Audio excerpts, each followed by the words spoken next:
Gentleman from Maryland, Mr. Ivey, is recognized for the purpose of an amendment. Thank you, Mr. Chairman. I have an amendment at the desk, and I ask unanimous consent to waive the reading of the amendment. Without objection, the reading of the amendment is dispensed with, and the gentleman is recognized for remarks on his amendment. Thank you, Mr. Chairman. This is an amendment to restore $11 million in funding for SAMHSA's criminal juvenile justice programs. We talked about SAMHSA a couple times today. This is a specific variation of it that focuses on juveniles in the criminal justice system. And, you know, it's especially important for that reason. You know, it's tough enough for juveniles who have mental health issues. It's tough for those who have substance abuse issues. And it's just tough being a juvenile. But when you put all of those together, and in some instances put them in an incarceration situation, that's a tough situation, especially for trying to figure out how to help turn these kids around and get them back on their feet and get them a chance moving forward once they get re-entered into the community. This funding helped with early identification of individuals who might have mental and substance abuse issues or disorders, screening and assessment to ensure linkage with evidence-based treatment, diversion, which is important, especially in courthouse situations. It makes a lot of sense if you want to try and keep them from the incarceration scenario and the offense they've committed isn't overly serious. Maybe it's a drug possession issue. Diversion is a great way to go. It gives the court a chance to keep supervision over these juveniles as they move forward, make sure they're staying on track with respect to their substance abuse treatment and any kind of training or technical assistance they've got, including going to classes and making sure they're doing their work in school. And also with respect to reentry efforts for those who have been detained or incarcerated. This is a program that makes a lot of sense. And if we don't provide this kind of assistance, these are the types of kids that end up really getting on the dangerous track. We were talking a little earlier today about folks who end up committing very serious violent offenses down the road. I'll say it this way. When I had our Wednesday meeting to review the homicides from the previous week, frequently what we would find once we identified the suspect and I would take a look at his background, frequently you found flags just like this over and over and over again. When they were juveniles, they had substance abuse issues, mental health issues. Many of them were sexually abused by their family members and their parents. You had issues with respect to poor school attendance, usually very high absenteeism, and then early identification with respect to other types of problems they had, like violence in the schools, not gun or knife violence, but fist fights. All of those things put together. And in hindsight, you can see this is a kid on the wrong track. And the wrong track ended up in somebody being dead and a 17-year-old or 16-year-old that killed him. This is the kind of thing that if we had the ability to preempt it, why wouldn't we do it? Why would we cut money to fund this kind of a program, especially $11 million? You know, this is not, I'm not asking for $1 billion here. This is a small amount of money compared to what we did, as my colleague from Texas pointed out earlier today. Well, I didn't vote for it, but it was passed here by the Congress with respect to the $70 billion, I think it was, to go to ICE and Homeland.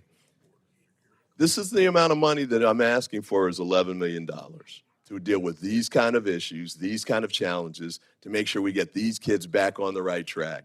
So the next time we have the mass shooting or some kind of horrific scenario, I had cases, for example, you know, kid with this kind of background ended up raping and murdering a neighbor, 14 years old. Don't we want to get ahead of that?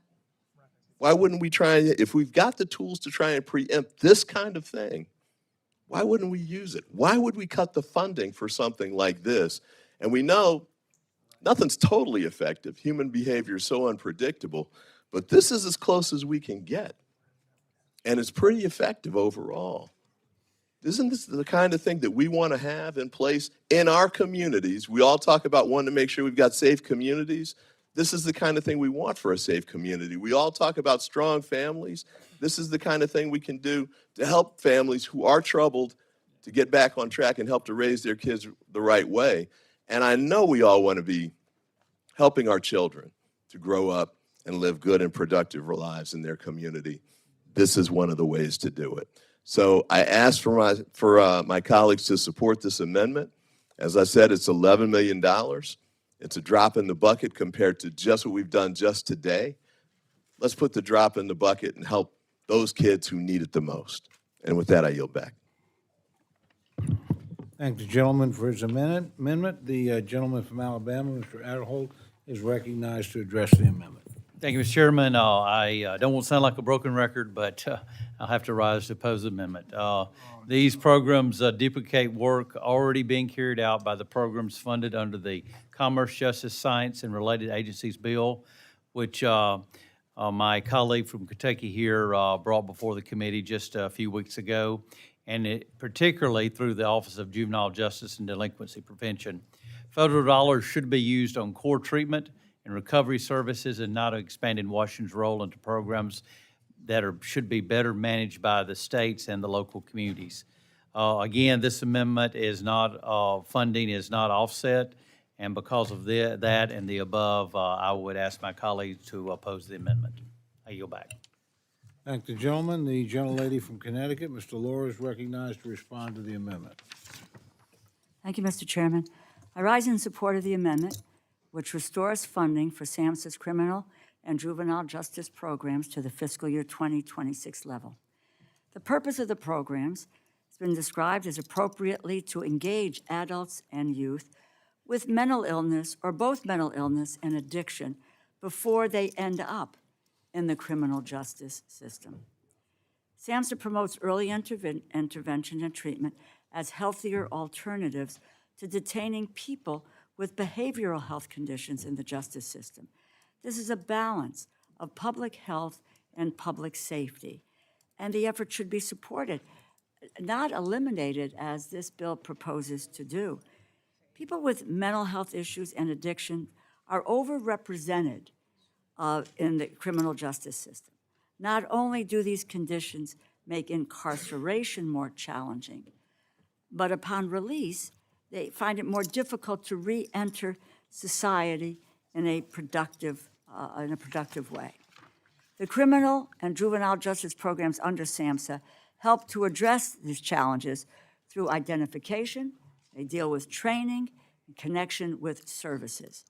Effective programs require collaborative partnerships between law enforcement and community providers. We have a program that exists in New Haven between the providers and our law enforcement personnel about how they work together. And so if they're identifying people who have difficulty, there is, rather than their being incarcerated, they make the referrals to the providers to assist with treatment and again, try to prevent the escalation of violence in the community. Preventing and reducing crime is a challenge. It has to be addressed at really multiple levels, and we need to continue to improve our understanding and treatment of mental health and addiction, or we're going to risk whatever progress we are making towards safer communities and healthier, more productive lives for all Americans. This makes, restoring the funding here makes such good sense. We even had changed, to get, what is it, went from 911 to 211 to have a hotline that could be used to channel people into social services and treatment, et cetera, rather than them immediately being placed in the criminal justice system. And we're funding programs like that, which makes sense. So to just discontinue this program makes no sense at all. I urge my colleagues to support this amendment, and I yield back. Thank the gentlelady. The gentlelady from Minnesota, Mr. Collins, recognized to address the amendment. I appreciate what the chairman said, Mr. Adderholt said about there are programs in other bills, but what SAMHSA does is the research that is the foundation for an example I'm going to give on how we use to do youth intervention. Youth violence prevention and the juvenile justice interventions, I believe, and we've witnessed in Ramsey County, are some of the best investments we can make. SAMHSA's criminal juvenile justice interventions can shift the course of a young person's entire life and change the impact that they're going to have in their communities. From broad prevention services for all youth to the reentry services that Mr. Ivy was talking about, and for those coming out of incarceration. These programs help young people with substance abuse and mental health disorders to avoid repeating arrests and incarceration. Now, here's what we've seen the power of what we've done. We used one of the grants out of the Justice Bill. But in order for that grant to work, we had to convene and bring experts together and figure out how we were going to intervene with some of these early offenders. So one of the community projects, as I said, I worked on in Ramsey County, we provided funding to proactively engage with young people caught in carjacking and gun violence.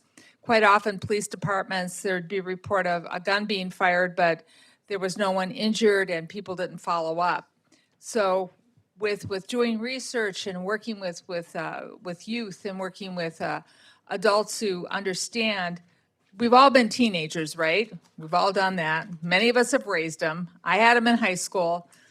They're not easy, right? They have a lot going on in their life.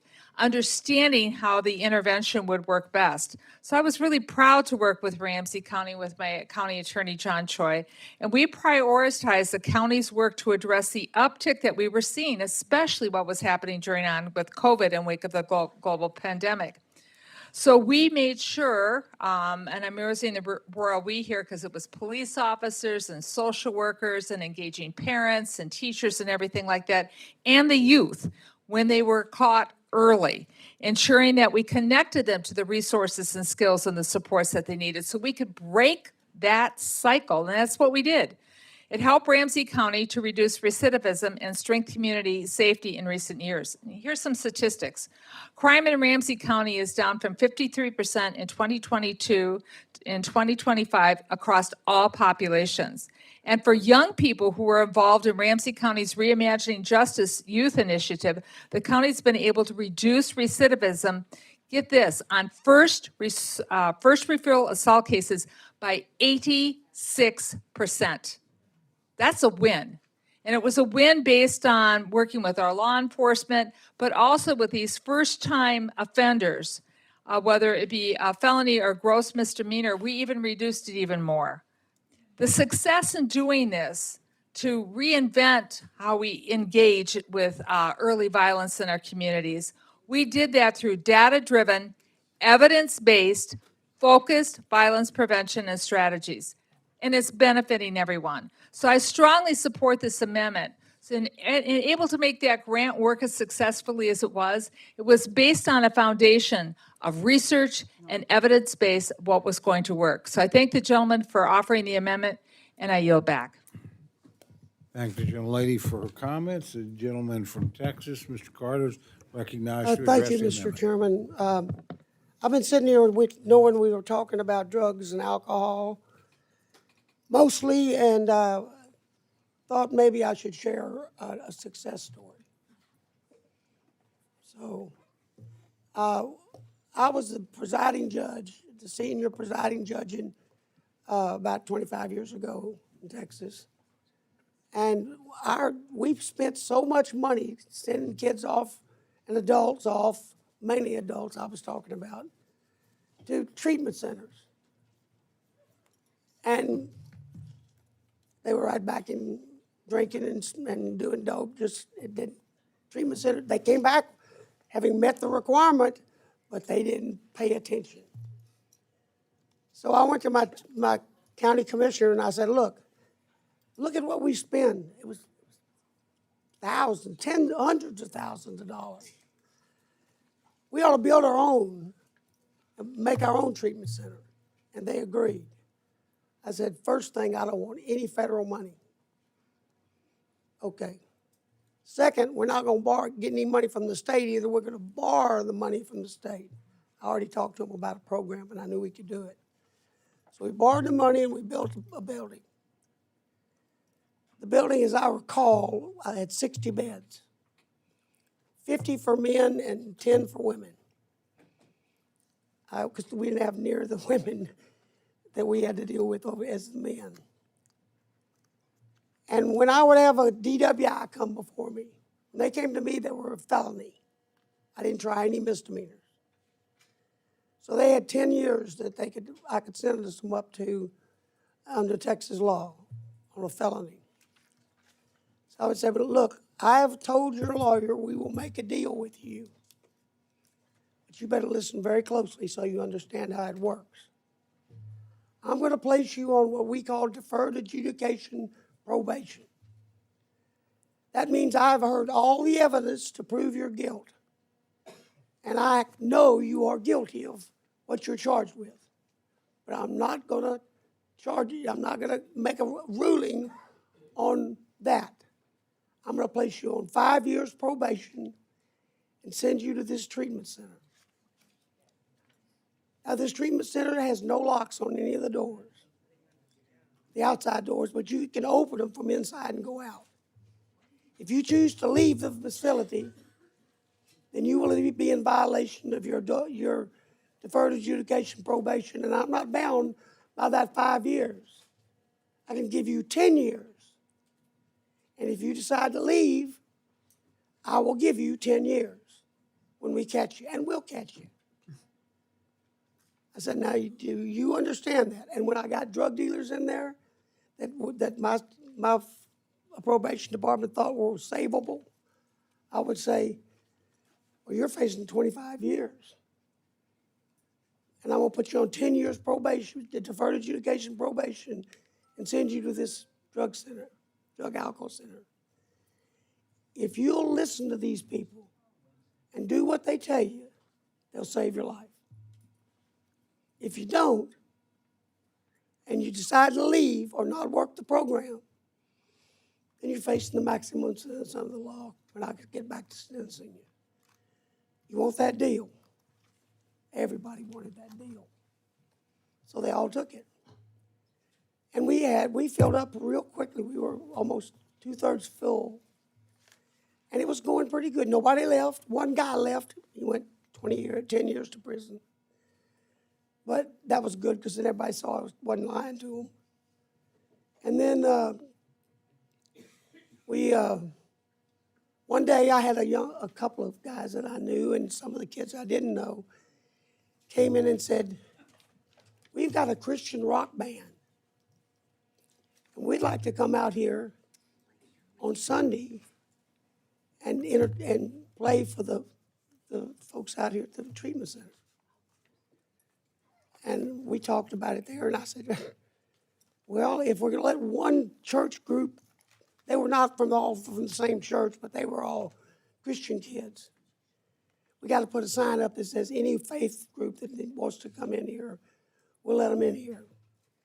And we put that up. Nobody paid any attention to it. And they came in there. Well, they struck up the band on the first Sunday, and it was like the Pied Piper. The room just started emptying to come listen to the music. And all these kids did was come every Sunday at 9:30 and play for an hour and a half and talk for 5 minutes to the people, and then they'd leave. And all of a sudden, at the end of that year, we had the lowest recidivism rate in the entire state of Texas. And I got calls from everybody because, what are you doing different? I said, well, there's a consequence for leaving. So if they want, consequence is pretty bad. So they don't want the consequence, so they stay. And then for some reason, this music has really gotten these people all stirred up. They're packed in there every Sunday. Well, another thing that happened in the second year, about half of our graduates went to one of the churches that one of these kids that was playing said, oh, you got out? Would you like to come to our church? And the church people from the various churches took these drug addicts and alcoholics in and gave them support after. I'm almost through. In 5 years, we had the lowest recidivism rate of any treatment center in the state of Texas, all 5 years. So give them something to keep them there and give them something that they can realize who that special person is in the 12-step that they can talk to. And it works. Our state does. Now, which side of this amendment are you on? Just, it's a great story, though. Are there other members wishing to address the amendment? The gentlelady from Nevada is recognized. You really want to follow that? Judge, that was a great story, and thank you. But I just sort of want to just make a point that that story could literally be the same story around the community schools program that has been zeroed out in this bill. It's the exact same concept, providing people with, students with a community of support, and providing them with the support that they need to stay in school. So I'm just saying we bottomed that out. It's a similar type of program. I wish we would have kept it in. Thank you. Except he didn't take federal. Thank the gentlelady. The gentlelady from Ohio, Ms. Capter, is recognized to address the amendment. Yes, Mr. Chairman, I want to thank the judge from Texas for that great story and for his leadership in his home state and what he teaches the country. But I do want to say that I rise in support of the Ivy Amendment. $11,269,000 for the whole country actually on this committee isn't a great deal of money for SAMHSA's criminal and juvenile justice programs. The community, the region that I represent, falls in the bottom 25% of income of the whole country. And as with other members here, a lot of our regions have taken pretty tough hits over the years, over the decades actually, and they're very short. They can't even build a new jail. The jail is an embarrassment in my main county.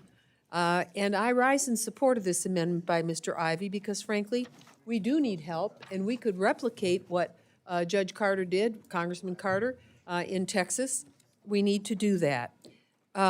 We often hear, an ounce of prevention is worth a pound of cure. This is just an ounce. That's all it is.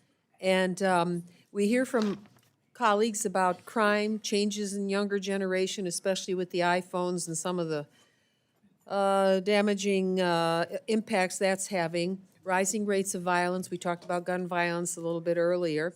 So I don't think we should slash any possible program that could help our young people, particularly those already that are caught up in the courts. Probably the best court experience I ever had was to go with one of our great judges from Ohio into an evening session and see the parents come with the kids, and which parents showed and which parents didn't. And so a lot of these young people need guidance that they don't get at home. The older I've gotten, the more I really appreciate our mom and dad and all of our relatives. Oh, man, we had a good life. It wasn't fancy, but it was just beautiful. So I'm concerned about the rising rates of violence among youth and them seeking to find themselves in this new era. So whether a local community would use these dollars for mentoring or after-school programs or diversion, boys clubs, girls clubs, working with the courts, whatever, we can change lives, and I think we ought to be about the task of doing that. So I want to thank Mr. Ivy for offering this amendment, and I'm sorry we even need to debate it.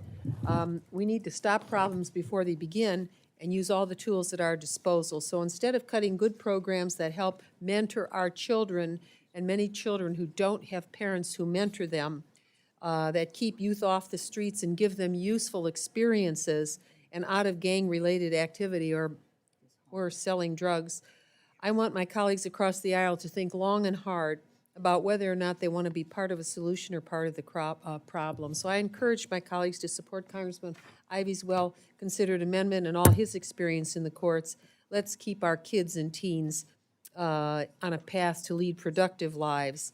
There are learned behaviors, and they need to put back their iPhones or whatever they're using and they need to work with one another and do something useful. And I really do think the courts can have a big, those juvenile judges, those judges can have an enormous impact on these kids. We ought to give them every chance we can get. Thank you so very much. I support Ivy and yield back. Thank you, gentlelady. Are there other members wishing to address the amendment? Seeing none, the gentleman is recognized for 1 minute to close. Thank you, Mr. Chairman. Thank you, Judge Carter. I think that wasn't just an anecdote, that's a vision. And it's a vision that we can replicate across the country, just as you did in Texas. As you know, my colleague from Ohio pointed out, $11 million isn't a whole lot of money from a national standpoint, but if we can, the more of these we can build and the more success we can show, I think the more likely it is that we can find additional funding and expand it. We had a similar type of program that we were trying to set up in Prince George's County. We didn't have the federal funding, and we didn't have, my county has 1 million people, so it's, scaling this is another big challenge. And inpatient for us would be a huge expense. But for a lot of these juveniles, there are different levels of need that they have, and there are different types of services that we can provide. Doesn't all have to be in-house. There are other ways that we can reach them. But the only way we can do it is if we provide the resources for it. So I hope you are going to vote yes. I hope all of you will vote yes in support of this amendment and in support of these kids who need our help desperately. And with that, I yield back. Thank you, gentlemen. The question is now on the amendment offered by the gentleman from Maryland. All in favor say aye. Aye. All opposed say no. No. Opinion of the chair, the noes have it. Roll call is requested. Sufficient support has been demonstrated. Clerk will call the roll. Mr. Adderholt? No. Mr. Adderholt, no. Mr. Aguilar? Mr. Aguilar, aye. Mr. Alford? Mr. Alford, no. Mr. Amade? Mr. Amade, no. Mrs. Bice?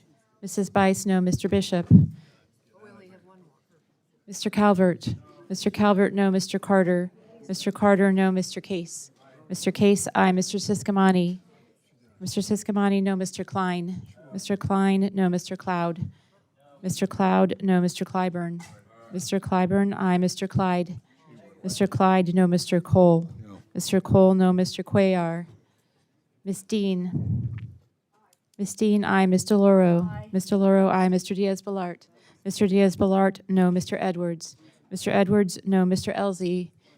Mr. Elzey, no. Ms. Escobar? Ms. Escobar, aye. Mr. Espaillat? Mr. Espaillat, aye. Mr. Fleischman? Mr. Fleischman, no. Ms. Frankel? Ms. Frankel, aye. Mr. Franklin? Mr. Franklin, no. Mr. Guest? Mr. Guest, no. Mr. Harder? Mr. Harder, aye. Dr. Harris? Dr. Harris, no. Mrs. Hinson? Mrs. Hinson, no. Mr. Hoyer? Aye. Mr. Hoyer, aye. Mr. Ivy? Mr. Ivy, aye. Mr. Joyce?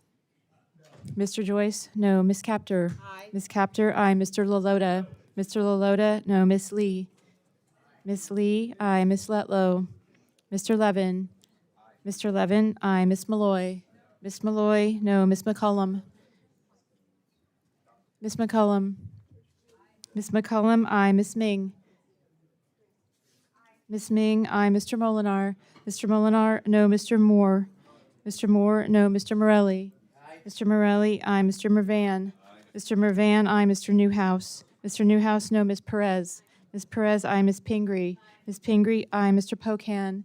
Mr. Pocan, aye. Mr. Quigley? Mr. Quigley, aye. Mr. Reschenthaler? Mr. Reschenthaler, no. Mr. Rogers? Mr. Rogers, no. Mr. Rutherford? Mr. Rutherford, no. Mr. Shreve? Mr. Shreve, no. Mr. Simpson? Mr. Simpson, no. Mr. Strong? Mr. Strong, no. Mrs. Torres? Mrs. Torres, aye. Ms. Underwood? Ms. Underwood, aye. Mr. Valadeo? Mr. Valadeo, no. Ms. Wasserman Schultz? Ms. Wasserman Schultz? Ms. Wasserman Schultz, aye. Mrs. Watson Coleman? Mrs. Watson Coleman, aye. Mr. Womack? Mr. Womack, no. Mr. Zinke? Mr. Zinke, no. Are there any members wishing to vote or to change their vote? Gentleman from Texas. Mr. Cuellar, aye. Are there any other members? Oh, sorry, gentleman from Georgia. Mr. Bishop, aye. Other members wishing to vote or change their vote? Seeing none, the clerk will tally.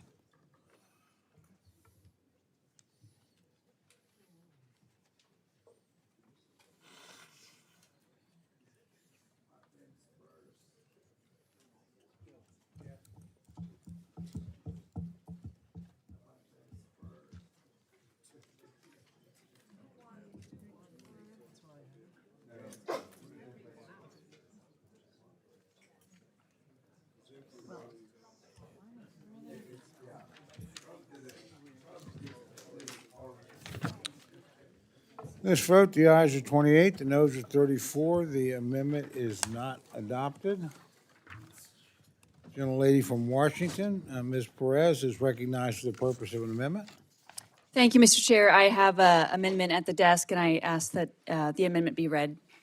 Without objection, the reading of the amendment is dispensed with, and the gentlelady is recognized for remarks on her amendment.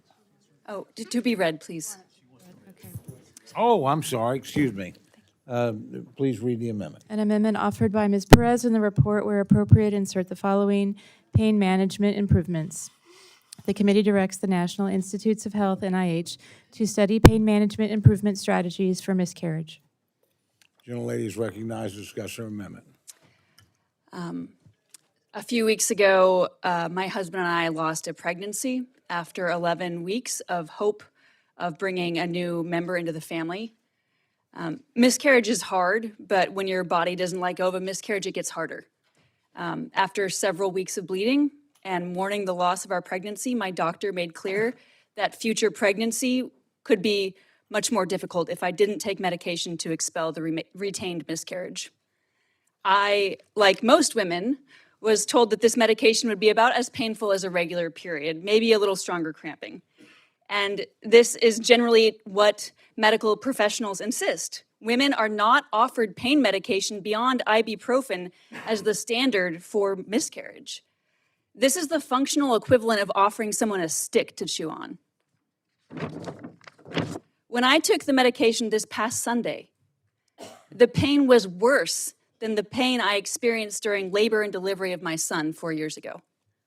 I was not even advised to take this medication when my son was out of the house. He saw and heard things that he should never have had to. I am not alone in this. One study found that 38% of women ranked their pain as a 7 out of 10. Women's suffering is profoundly undertreated, and for eons, the survival of our species has been predicated on it. But while we have advanced in so many other ways, the status quo of women's pain treatment, especially when it concerns reproductive health, in this country is medieval. I know there are broad differences in beliefs on reproductive health here, and we do not need to agree and debate on all of these issues to agree that women should not have to endure excruciating pain to handle a miscarriage and protect their ability to go on to bring a baby into this world. This amendment is simple. It instructs the NIH to study strategies to improve women's pain during a miscarriage. It's likely that 1 in 4 women experience a miscarriage, and it's my belief that we probably evolved to forget the intense pain that occurs during labor and miscarriage, but the status quo makes collateral damage out of women experiencing miscarriage. We don't need to agree on every policy question to agree to support women who have lost a pregnancy and advance research into more adequate pain management strategies. I ask for your support of this amendment, and I yield back. Thank you, gentlelady. The gentleman from Alabama, Mr. Aderholt, is recognized to address the amendment. Thank you, Mr. Chairman. I rise to accept the gentlelady's amendment. I want to thank her for bringing this to our attention, and I appreciate her efforts to work with members on my side of the aisle to ensure that we maintain focus on pain options related to a miscarriage. And so with that, I yield back. The gentlelady from, okay. If there's no further debate, the gentlelady is recognized for 1 minute to close. Thank you, Mr. Chair, and I am profoundly grateful for the support on this. So many colleagues have been supportive in this, and especially wanted to thank the gentleman from West Virginia, Mr. Moore, for his help in getting to a place where this could move forward. Thank you sincerely for all of the women and mothers who have experienced this kind of pain. We're very encouraged by this progress. Thank you. I'll yield back. Thank you, gentlelady. The question is now on the amendment offered by the gentlelady from Washington. All those in favor say aye. Aye. All those opposed say no. Opinion of the chair, the ayes have it, and the amendment is adopted. Seeing no further amendments, I now recognize Chairman Rogers for a motion. Mr. Chair, I move to favorably report to the House the fiscal year 2027 Labor, Health, and Human Services, Education, and Related Agencies Appropriations Bill. Questions now on the motion to favorably report the fiscal year 2027 Labor, Health, and Human Services, Education, and Related Agencies Appropriations Bill to the House. All those in favor say aye. All those opposed say no. The opinion of the chair, the ayes have it. Assume the gentlelady wants a roll call on Oh, yes, absolutely. that. Just guessing. Thank you for reading my mind. Roll call's been requested. Sufficient number of support has been demonstrated. The clerk will call the roll. Mr. Adderholt. Mr. Adderholt, aye. Mr. Aguilar. Mr. Aguilar, no. Mr. Alford. Mr. Alford, aye. Mr. Amade. Mr. Amade, aye. Mrs. Bice. Mrs. Bice, aye. Mr. Bishop. Mr. Bishop, no. Mr. Calvert. Mr. Calvert, aye. Mr. Carter. Mr. Carter, aye. Mr. Case. Mr. Case, no. Mr. Siscomani. Mr. Siscomani, aye. Mr. Klein. Mr. Klein, aye. Mr. Cloud. Mr. Cloud, aye. Mr. Clyburn. Mr. Clyburn, no. Mr. Clyde. Mr. Clyde, aye. Mr. Cole. Aye. Mr. Cole, aye. Mr. Cuellar. I mean, it's a good amendment at this point. Cuellar. Mr. Cuellar, no. Ms. Dean. Ms. Dean, no. Mr. Loro. No. Mr. Loro, no. Mr. Diaz-Balart. Mr. Diaz-Balart, aye. Mr. Edwards. Mr. Edwards, aye. Mr. Elzey. Mr. Elzey, aye. Ms. Escobar. Ms. Escobar, no. Mr. Espaillat. Mr. Espaillat, no. Mr. Fleischman. Mr. Fleischman, aye. Ms. Frankel. Ms. Frankel, no. Mr. Franklin. Mr. Franklin, aye. Mr. Guest. Mr. Guest, aye. Mr. Harder. Mr. Harder, no. Dr. Harris. Dr. Harris, aye. Mrs. Hinson. Mrs. Hinson, aye. Mr. Hoyer. No. Mr. Hoyer, no. Mr. Ivy. Mr. Ivy, no. Mr. Joyce. Mr. Joyce, aye. Ms. Captor. No. Ms. Captor, no. Mr. Lalota. Mr. Lalota, aye. Ms. Lee. Ms. Lee, no. Ms. Letlow. Mr. Levin. Mr. Levin, no. Ms. Malloy. Ms. Malloy, aye. Ms. McCullum. Ms. McCullum, no. Ms. Ming. Ms. Ming, no. Mr. Molinar. Mr. Molinar, aye. Mr. Moore. Mr. Moore, aye. Mr. Morelli. Mr. Morelli, no. Mr. Mervan. Mr. Mervan, no. Mr. Newhouse. Mr. Newhouse, aye. Ms. Perez. Ms. Perez, no. Ms. Pingree. Ms. Pingree, aye. Ms. Pingree, no. Mr. Pocan. Mr. Pocan, no. Mr. Quigley. Mr. Quigley, no. Mr. Reschenthaler. Mr. Reschenthaler, aye. Mr. Rogers. Mr. Rogers, aye. Mr. Rutherford. Mr. Rutherford, aye. Mr. Shreve. Mr. Shreve, aye. Mr. Simpson. Mr. Simpson, aye. Mr. Strong. Mr. Strong, aye. Mrs. Torres. Mrs. Torres, no. Miss Underwood. Miss Underwood, no. Mr. Valadeo. Mr. Valadeo, aye. Miss Wasserman Schultz. Miss Wasserman Schultz, no. Mrs. Watson Coleman. Mrs. Watson Coleman, no. Mr. Womack. Mr. Womack, aye. Mr. Zinke. Mr. Zinke, aye. Are there any members wishing to vote or change their vote? Seeing none, the clerk will tally.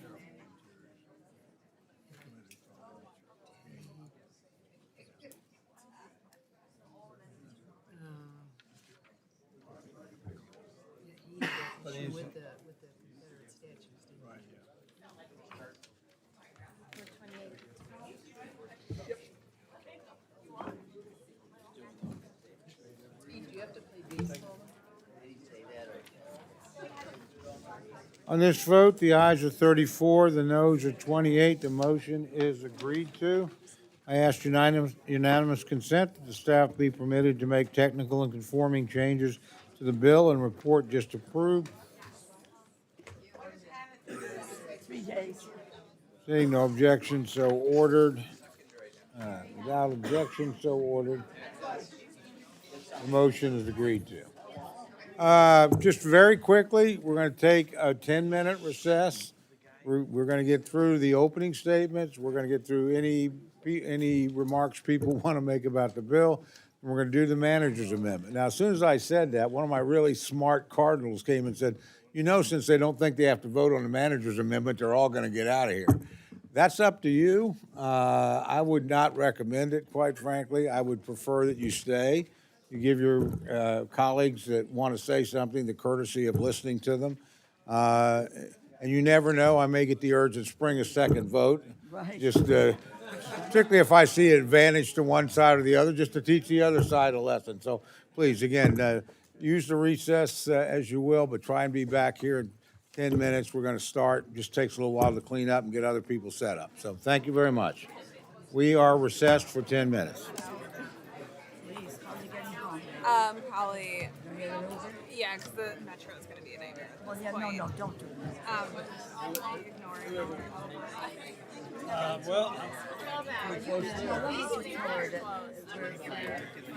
Past the point of no return. Yes. Okay. We'll get you lots of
consideration of the Homeland Security Appropriations Bill for fiscal year 2027.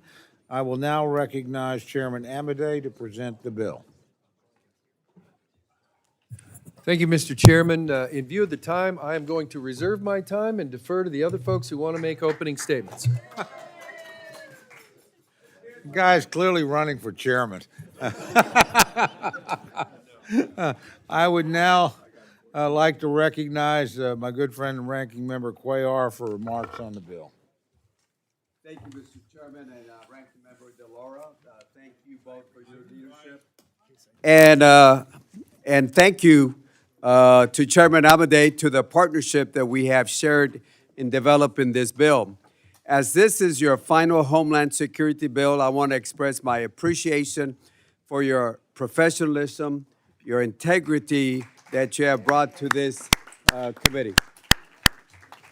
As I mentioned at our subcommittee markup last week, the process of working with you and your team in drafting this important bill has been a good one, consistent with the tradition of the subcommittee.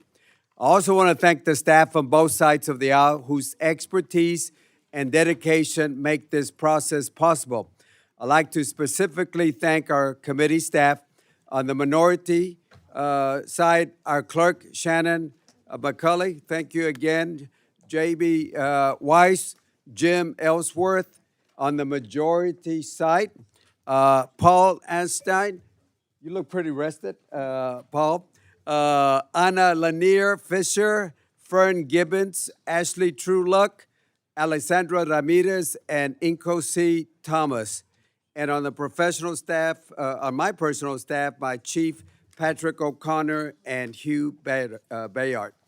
Before we start discussing funding levels and amendments or policy priorities, I think it's important that we remember why this committee exists in the first place. The framers understood that control over government spending was not merely a budgetary function, it was a constitutional safeguard. Article 1, Section 9 of the Constitution is clear. No money shall be drawn from the Treasury, but in the consequence of appropriations made by law. The Constitution places that responsibility in Congress because accountability to the American people requires public debate, public oversight, and public transparency. James Madison understood this well. In Federalist Paper number 58, he described the power of the purse as, quote, the most complete and effectual weapon in which any constitution can arm the immediate representatives of the people. That principle remains just as important today as it was nearly 250 years ago. The Department of Homeland is one of the most important agencies in the federal government. Whether Americans live on the border, travel through an airport, rely on disaster assistance after a hurricane, or work in industries that depend on secure trade and commerce, DHS touches the lives every day. Its mission is essential, but this bill is different. This is the only bill that did not completely finish in FY 2026. It is the only bill that has seen an unprecedented amount of funding directed to the department from committees outside this room. What we're doing today and tomorrow, having an open and public debate about federal funding, is part of the process that keeps us accountable to the American taxpayer. However, as we know, the Senate last week passed a partisan bill, and the House passed their bill this afternoon that provides $70 billion more for the department. Combined with more than $191 billion the department received last year, that brings DHS funding to roughly $260 billion outside the regular review of this committee. The committee that is in charge of funding the Department of Homeland Security. That should be a concern to every appropriator, not because Congress is entitled to this authority, but because the American people are entitled to accountability. This committee's role is grounded on Article 1 of this Constitution, and we should never take that responsibility lightly. For example, with all the additional funding, how much was set aside for the Inspector General to ensure that this massive amount of taxpayers' dollars is not wasted, misused, or lost in contracts that were not properly competed? The answer is zero, none. The power of the purse and the duty of oversight are inseparable. Oversight is one of the Congress' core responsibility, constitutional responsibility. At a time when federal funding is increasing dramatically, Congress should be strengthening and not weakening the oversight tools that protect taxpayers, prevent waste, fraud, abuse, and ensure that agencies comply with congressional intent. The American people deserve confidence that every taxpayer's dollar is being spent responsibly. Long after we leave this room, precedents will be established that will remain when we walk out of this room. The question before is not whether it is a Republican or Democratic administration that occupies the White House. The question before is whether Congress will continue to faithfully exercise the constitutional responsibilities entrusted to us by the American people. That responsibility belongs to all of us, regardless of party, administration, or ideology. That responsibility belongs here in the appropriations room. Today, whether we're discussing border security, disaster response, aviation security, cybersecurity, or immigration enforcement, that principle remains unchanged. Strong government and accountable government are not opposing ideas. In America, they're supposed to go hand in hand. In fact, this year, Mr. Chairman, you worked with me to address concerns that we had with local communities in South Texas regarding ICE enforcement. And I appreciate your partnership and your committee staff and the willingness to engage on the issues. And we did solve the problem. And that was an example of oversight. And I say thank you, Mr. Chairman. We all recognize our responsibility to provide DHS with resources necessary to carry out its mission. But it is equally our responsibility to ensure that those resources are appropriated and that the department remains accountable to the public that it serves. Security and accountability are not competing values. They are complementary responsibilities. That's why I believe there's more work we can do regarding transparency, oversight, accountability, and we'll get there. As you know, Mr. Chairman, it is a process. We will get there to make sure that we are consistent with congressional intent. Likewise, I want to thank you also, Mr. Chairman, about some of the provisions that we added regarding certain sensitive areas on the border, regarding wall construction, and I thank you for those. We still need a few more historical sites and other sites that we need to protect, but again, I understand it is a process. Again, last thing, what I would like to say that, Mr. Chairman, your willingness to work together, and we're going to work together on this process, and I say thank you. I look forward to the debate that we'll have a little bit tonight, a lot of it tomorrow. The manager's amendment is a good amendment, but we'll talk about that process and move forward to getting a bipartisan bill. As we continue this debate tomorrow, we hope that we remember that the issue before us is larger than any one administration, any one department, or any one bill. It is about whether Congress will faithfully exercise the constitutional responsibilities entrusted to us by the Constitution. Again, James Madison called the power of the purse the most complete and effectual weapon of the people's representatives. That power carries with it equally an important obligation of oversight. The power of the purse and the duty of oversight are inseparable. The American people sent us to secure the homeland, protect taxpayers' dollars, and uphold the constitutional system that was preserved, will preserve both our liberty and our security, and it's done that for about 250 years. We can do all three. We should do all three, and if we do our job well, we will. And I yield back the balance of my time. Balance? What balance? Well, What balance? you're not the first guy to go over. I mean, before I get into my formal remarks, and I'll have something to say about my friend, Mr. Amadei, who's in his last formal markup, I just want to thank both of you, the chairman and the ranking member of the subcommittee. I think you've had the most difficult set of cards dealt to you, not just this year, but last year. I don't think you could have handled the situation together any better. You both should really be proud of how you've worked together, how you've maintained the dignity of both that subcommittee, this committee, and I think the House of Representatives. And I just want to personally and publicly thank you for the manner in which you've worked together. And I want to thank each and every member on that subcommittee who've probably gone through a more difficult challenge than any members of any other subcommittees have had to endure. And I'll say a little bit about this. I think that has a lot to do with what's happening in the United States Senate, particularly in the minority party, not much to do with what's happening over here. You've been dealt bad cards that I think were not your fault, but you've played them as well as I could, and I'm personally very, very grateful, and I admire you.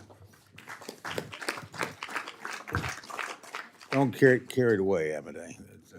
Okay. I want to thank Chairman Amadei, Ranking Member Cuellar, Ranking Member DeLauro, and obviously thank all of you for being here. I know it's late and it's difficult.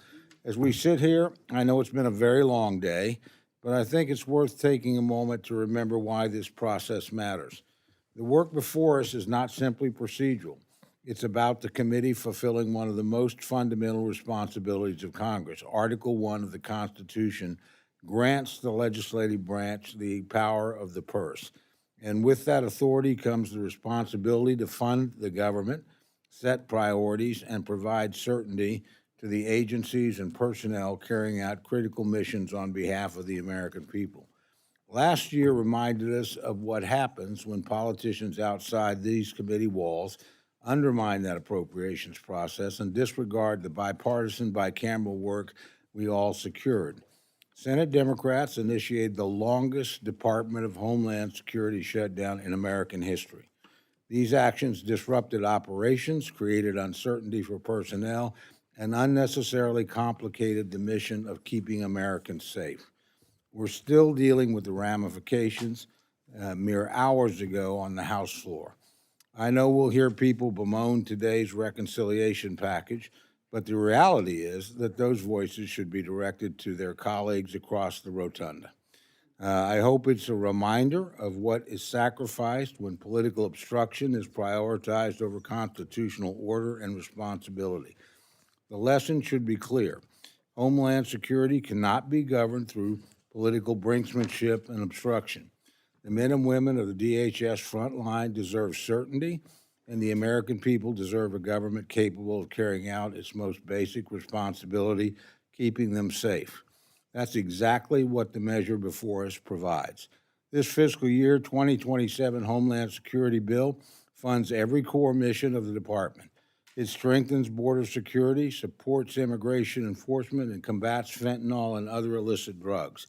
It reinforces the Trump administration's success in restoring operational control of the border by ensuring frontline personnel have the tools necessary to maintain it. This includes funding to sustain 22,000 Border Patrol agents, support for critical ICE detention capacity, and a doubling of last year's investment in body-worn cameras for DHS personnel.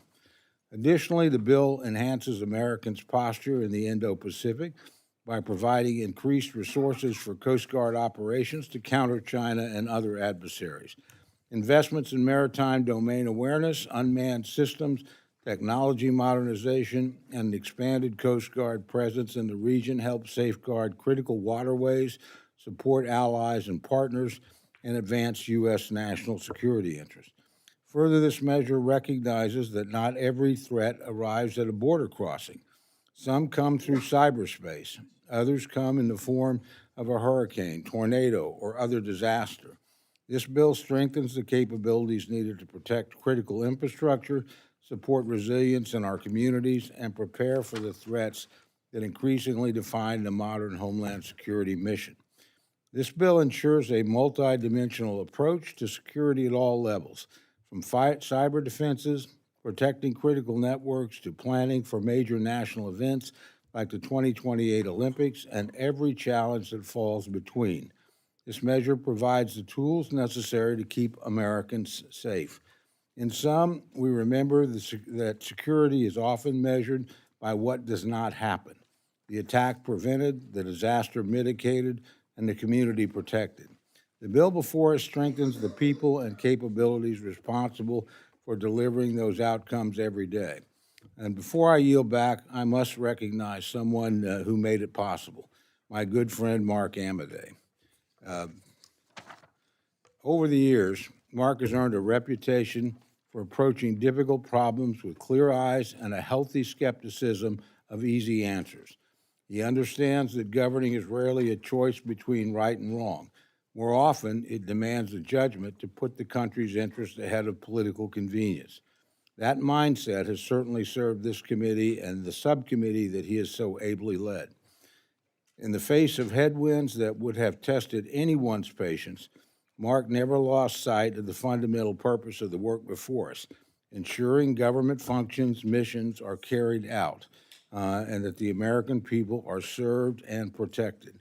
He didn't view appropriators and appropriations as an exercise in headlines, despite possessing a wit that occasionally ensured he generated a few of them. But he's always viewed our work as an exercise in responsibility. As he leads his final appropriations bill in Congress, I think it's fitting that the measure before us reflects the same approach. It's grounded in reality, focused on mission, and committed to ensuring our agencies have the resources necessary to carry out their responsibilities. Congress is stronger because of Chairman Amadei's service and, frankly, his partnership with his ranking member, Mr. Cuellar. This committee is stronger because of their leadership, and the appropriations process is stronger because of their commitment to it. Long after the headlines of the day are forgotten, the institutions that they together helped strengthen and the results that they accomplished will endure. That's the mark of a meaningful public service on both their parts. So I sincerely thank you, particularly Mr. Amadei, since we're losing you. Thankfully, Mr. Cuellar, we're not losing you. I will miss the privilege and the sheer fun of serving alongside you. And while I could lament further, I know that he'd rather just get business done. And so with that, I yield back. I now recognize my good friend, the ranking member of the full committee, Ms. Delora, for her opening remarks.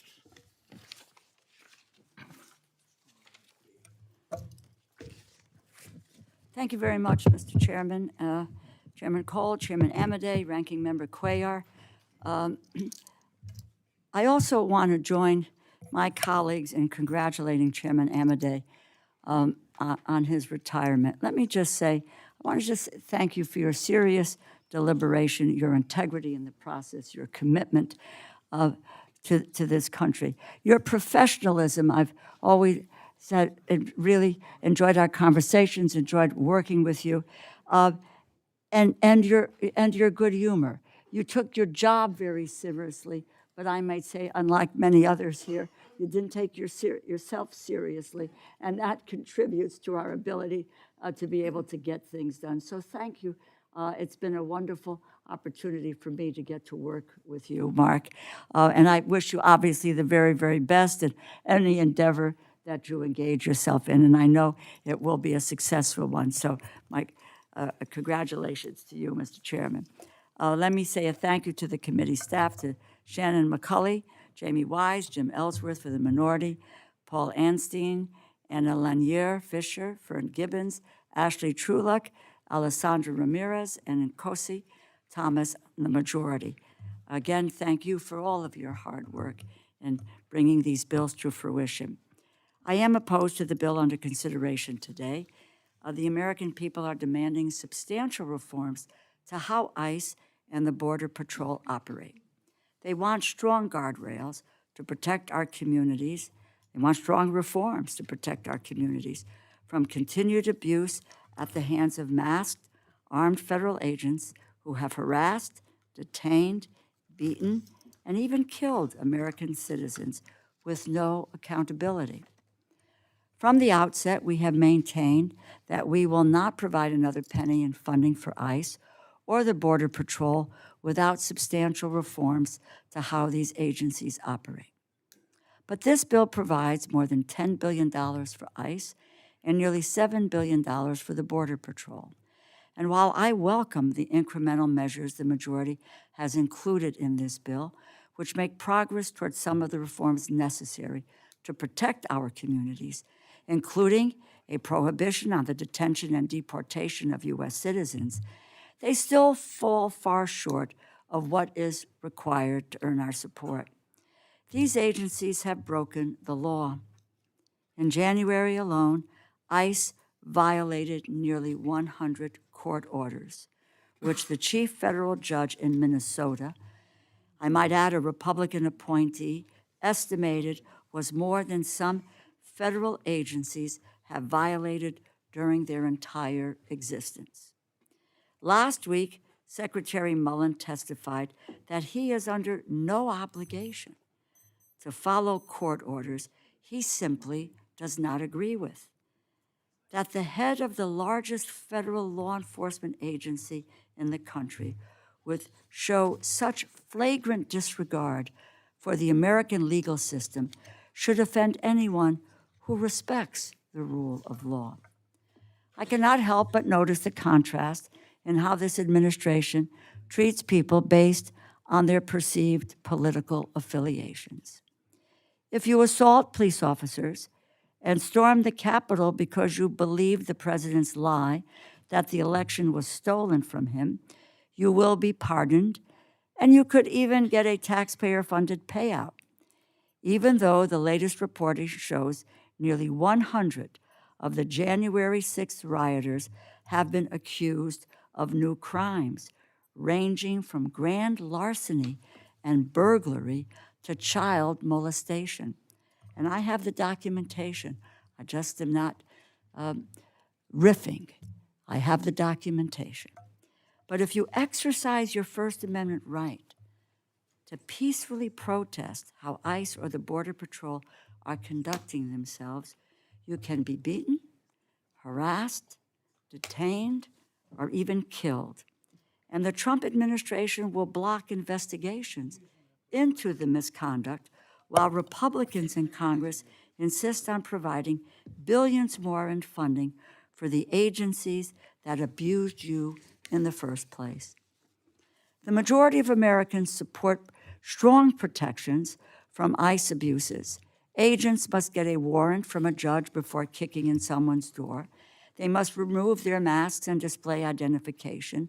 We must prohibit operations at schools, hospitals, and houses of worship, end racial profiling, and allow for independent investigations into misconduct. That is how we keep our communities safe, how we protect the rights of all Americans. That is how we regain the trust of the American people that this administration has demolished. While providing more funding for ICE and the Border Patrol, this bill cuts funding for TSA, cybersecurity, and the internal watchdogs that investigate abuse within DHS.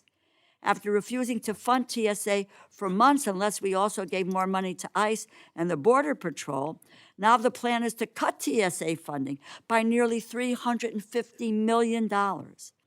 After President Trump's war of choice with Iran has heightened the risk of cyber attacks, the plan is to cut more than $250 million from cybersecurity, all while providing more funding for ICE and the Border Patrol without many of the substantial reforms the American people are demanding. As we speak, House Republican leadership are working to circumvent this committee, give the Trump administration another $70 billion with no strings attached. There is no accountability. There is no oversight. If the measure passes, DHS will have secured more than $260 billion that this committee did not approve. I repeat, this committee did not approve $260 billion. Read the Constitution. Who has the power of the purse? It's Article 1, Section 9, Clause 7. I believe firmly, and I will always stand up for the appropriations process. And I believe that firmly, and I believe that Chairman Cole shares that belief, that partisan reconciliation bills are no substitute for the work that we do here.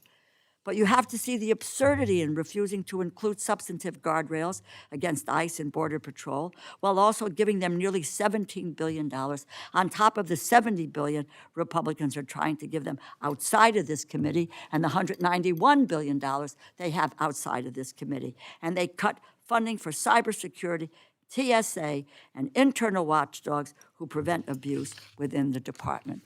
The reforms we are seeking for these agencies are not unreasonable, nor are they impractical. They are popular, responsible, and necessary to ensure the safety of our constituents. I encourage my colleagues to work with us to adopt all of these reforms and protect our communities. Until then, I remain opposed to this legislation. Thank you. Thank you, gentlelady. The gentleman from Michigan, Mr. Molinar, is recognized for general remarks on the bill. Chairman, I rise in support of the fiscal year 27 Homeland Security Appropriations Bill. This bill protects America by restoring our borders and ensures that our law enforcement agencies have the level of support they need to properly safeguard the homeland. Last year, Michigan was a target of illicit smuggling activity. Several Chinese nationals were caught attempting to smuggle biological materials into the country, which could have devastated the U.S. agriculture sector. While we were able to catch these smugglers, it is unknown how many more got through in recent years. This bill counters the CCP-backed smuggling rings, poisoning our communities with fentanyl and bringing dangerous goods into the country. It also includes funding for at-risk infrastructure, investing in projects like the Lake Shamrock Dam that is in my district, which is at a heightened risk of failure. The funding in this bill will protect our constituents and make our communities safer. I want to thank Chairman Amodei and all of my colleagues, urge all of my colleagues to support the bill. With that, I yield back. Thank the gentleman. The gentleman from Maryland, Mr. Hoyer, is recognized for general remarks on the bill. Thank you very much, Mr. Chairman. I must say I'm not quite as sanguine as you are about the process. I'll talk a little bit about that. First, I want to thank my friend Mark Amodei for his leadership, his spirit, his collegiality, and his willingness to work across the aisle. I want to thank Mr. Cuellar, who I know met your outreach with a hand across the aisle to work together. And so I appreciate the remarks of the chairman as to the work you two have done.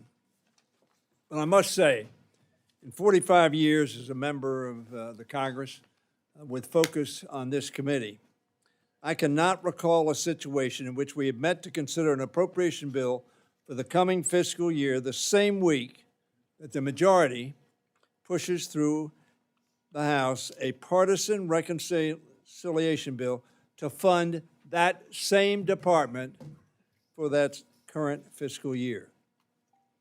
This is not just an absence of regular order. It is complete and utter disorder and undermining of the appropriations process. I don't know that there was a single hearing by almost all the members of Congress on what they have done, which is exactly how we could also describe this administration's approach to immigration enforcement and border security. Instead of taking a common sense approach based on a bipartisan consensus, the Trump approach is to terrorize citizens and non-citizens alike, to bust into private homes without warrants, guns drawn, to send masked agents with inadequate training to confront protesters. I saw television pictures like that. It was in Chile. and to threaten the closure of customs facilities at busy airports because of political difference with city leaders, all while pardoning criminals who agree with him politically and declare their loyalty to him. Mr. Chairman, the reconciliation bill the majority just passed to the floor provides about $65 billion to ICE and CBP. This bill would spend another $28 billion. $92.5 billion appropriated for these two agencies in 1 week. My, we've got a big deficit. We've got to worry about the deficit and the debt. It's trillions of dollars. Are you bipolar? Add to that $139.5 billion we gave ICE and CBP in the big, ugly bill last summer. Now listen to this, ladies and gentlemen, and everybody who's watching. CPB,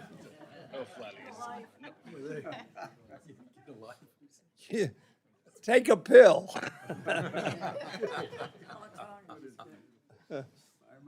Big ugly bill. CBP, and ICE are now totally based upon the appropriations of last reconciliation bill, this reconciliation bill, the third most highly funded armed force in the world. Only the United States and China are funded at a higher level. Even Russia does not meet the $232 billion in those bills that ICE and CBP. And with all due respect, Mr. Chairman, ICE was funded at 86% during the so-called shutdown, and CBP at about 84% during that so-called shutdown. The national debt apparently does not have any relationship to ICE, CBP, or the Department of Defense. Excuse me, it was not just a $3.5 trillion tax bill in the big bad bill. It was, according to dynamic scoring, which all of you think is such a good alternative, $4.7 trillion. Don't talk to me about the debt going up. I'm concerned about that. But when you pass these pieces of legislation and don't pay for them, it's not as if because it's for law enforcement or for defense that it doesn't affect the debt. We should be asking ourselves, why are we doing this at all? Why are we getting for our money? What are we getting in terms of reforming a system that is clearly broken? What are we getting in terms of protections for our rights and freedoms under the Constitution? 702 is a piece of legislation that's having a hard time getting through. Why? Because you want to follow, many of us, constitutional requirements. This bill does nothing to prevent the kind of tragedies we saw earlier this year in Minneapolis. The families of Alex Preddy, Renee Good, and others who were injured by military assaults deserve better than this bill. And if you create a weaponization fund, Ms. Preddy, Ms. Good, and Mr. Preddy deserve a very large part of that, not the people who assaulted the Capitol on January 6th. The TSA agents who are overworked and underpaid deserve better. All those working at cybersecurity and infrastructure security agencies whose funding is being cut to the detriment of American safety deserve better. And the millions of people in our country who are deeply afraid of the next violent, anti-Semitic attack against a synagogue, school, or community center deserve better than the paltry funding for the nonprofit security grant program in this bill. $232 billion for ICE and CBP. We ought to be funding that program to protect our Jewish friends and any other persons who are being attacked, at a much larger sum than we are. Everyone affected by this bill deserves better. So let's do better. I want to thank the ranking member, Mr. Cuellar. I want to thank the chairman of our committee. I want to thank again Mr. Amade for their good work. That professionalism and respect in the process is what gives me hope that we can do better together. But this bill, especially taken in the broader context of the appropriation process and this administration's approach to Homeland Security, poses serious questions this committee has to consider before moving forward. It is therefore not a bill I can support. I yield back. Thank you, gentlemen. The gentleman from Washington State, Mr. Newhouse, is recognized for general remarks on the bill.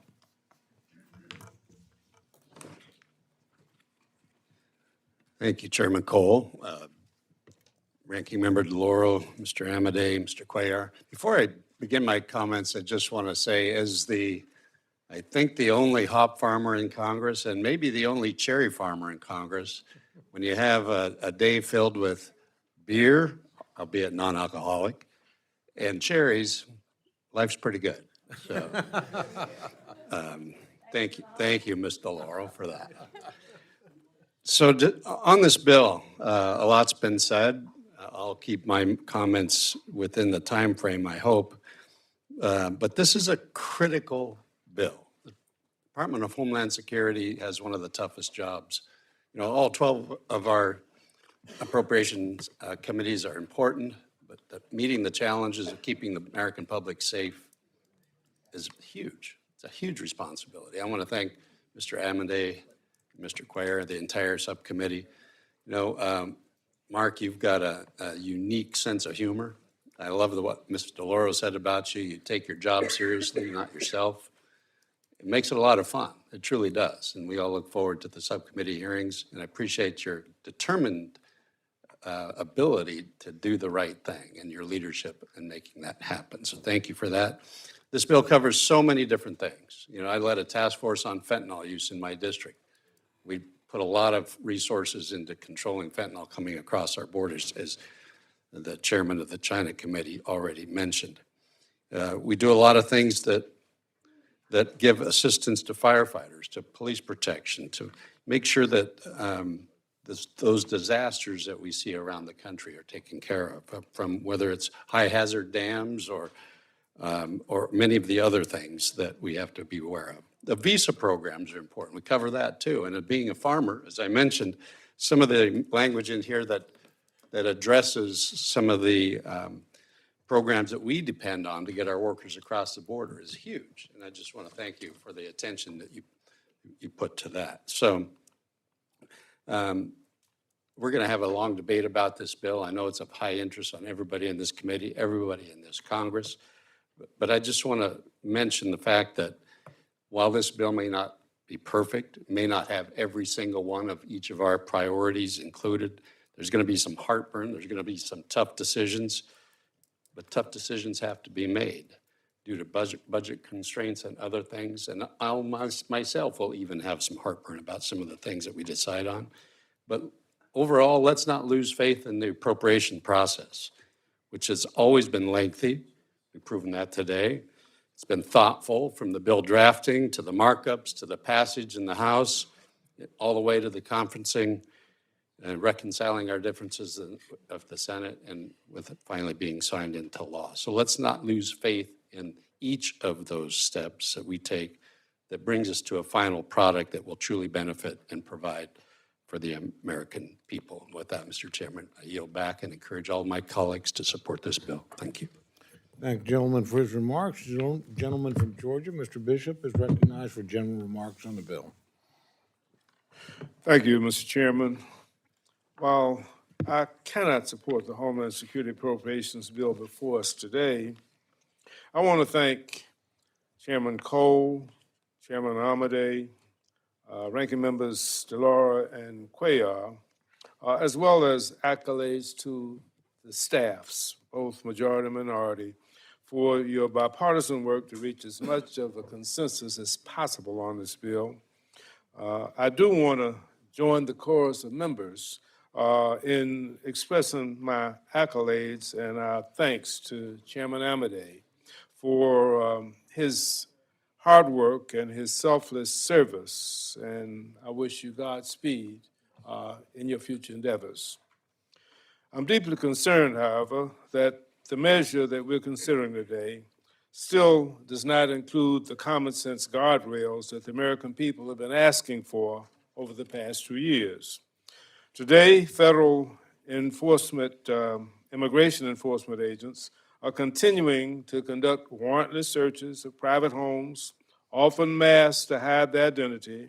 They're conducting immigration enforcement operations at sensitive locations like schools, hospitals, and houses of worship. President Trump's big ugly bill, passed by congressional Republicans last summer, slashed Americans' health care and food assistance programs in order to provide a massive $75 billion in new funding for immigration and customs enforcement.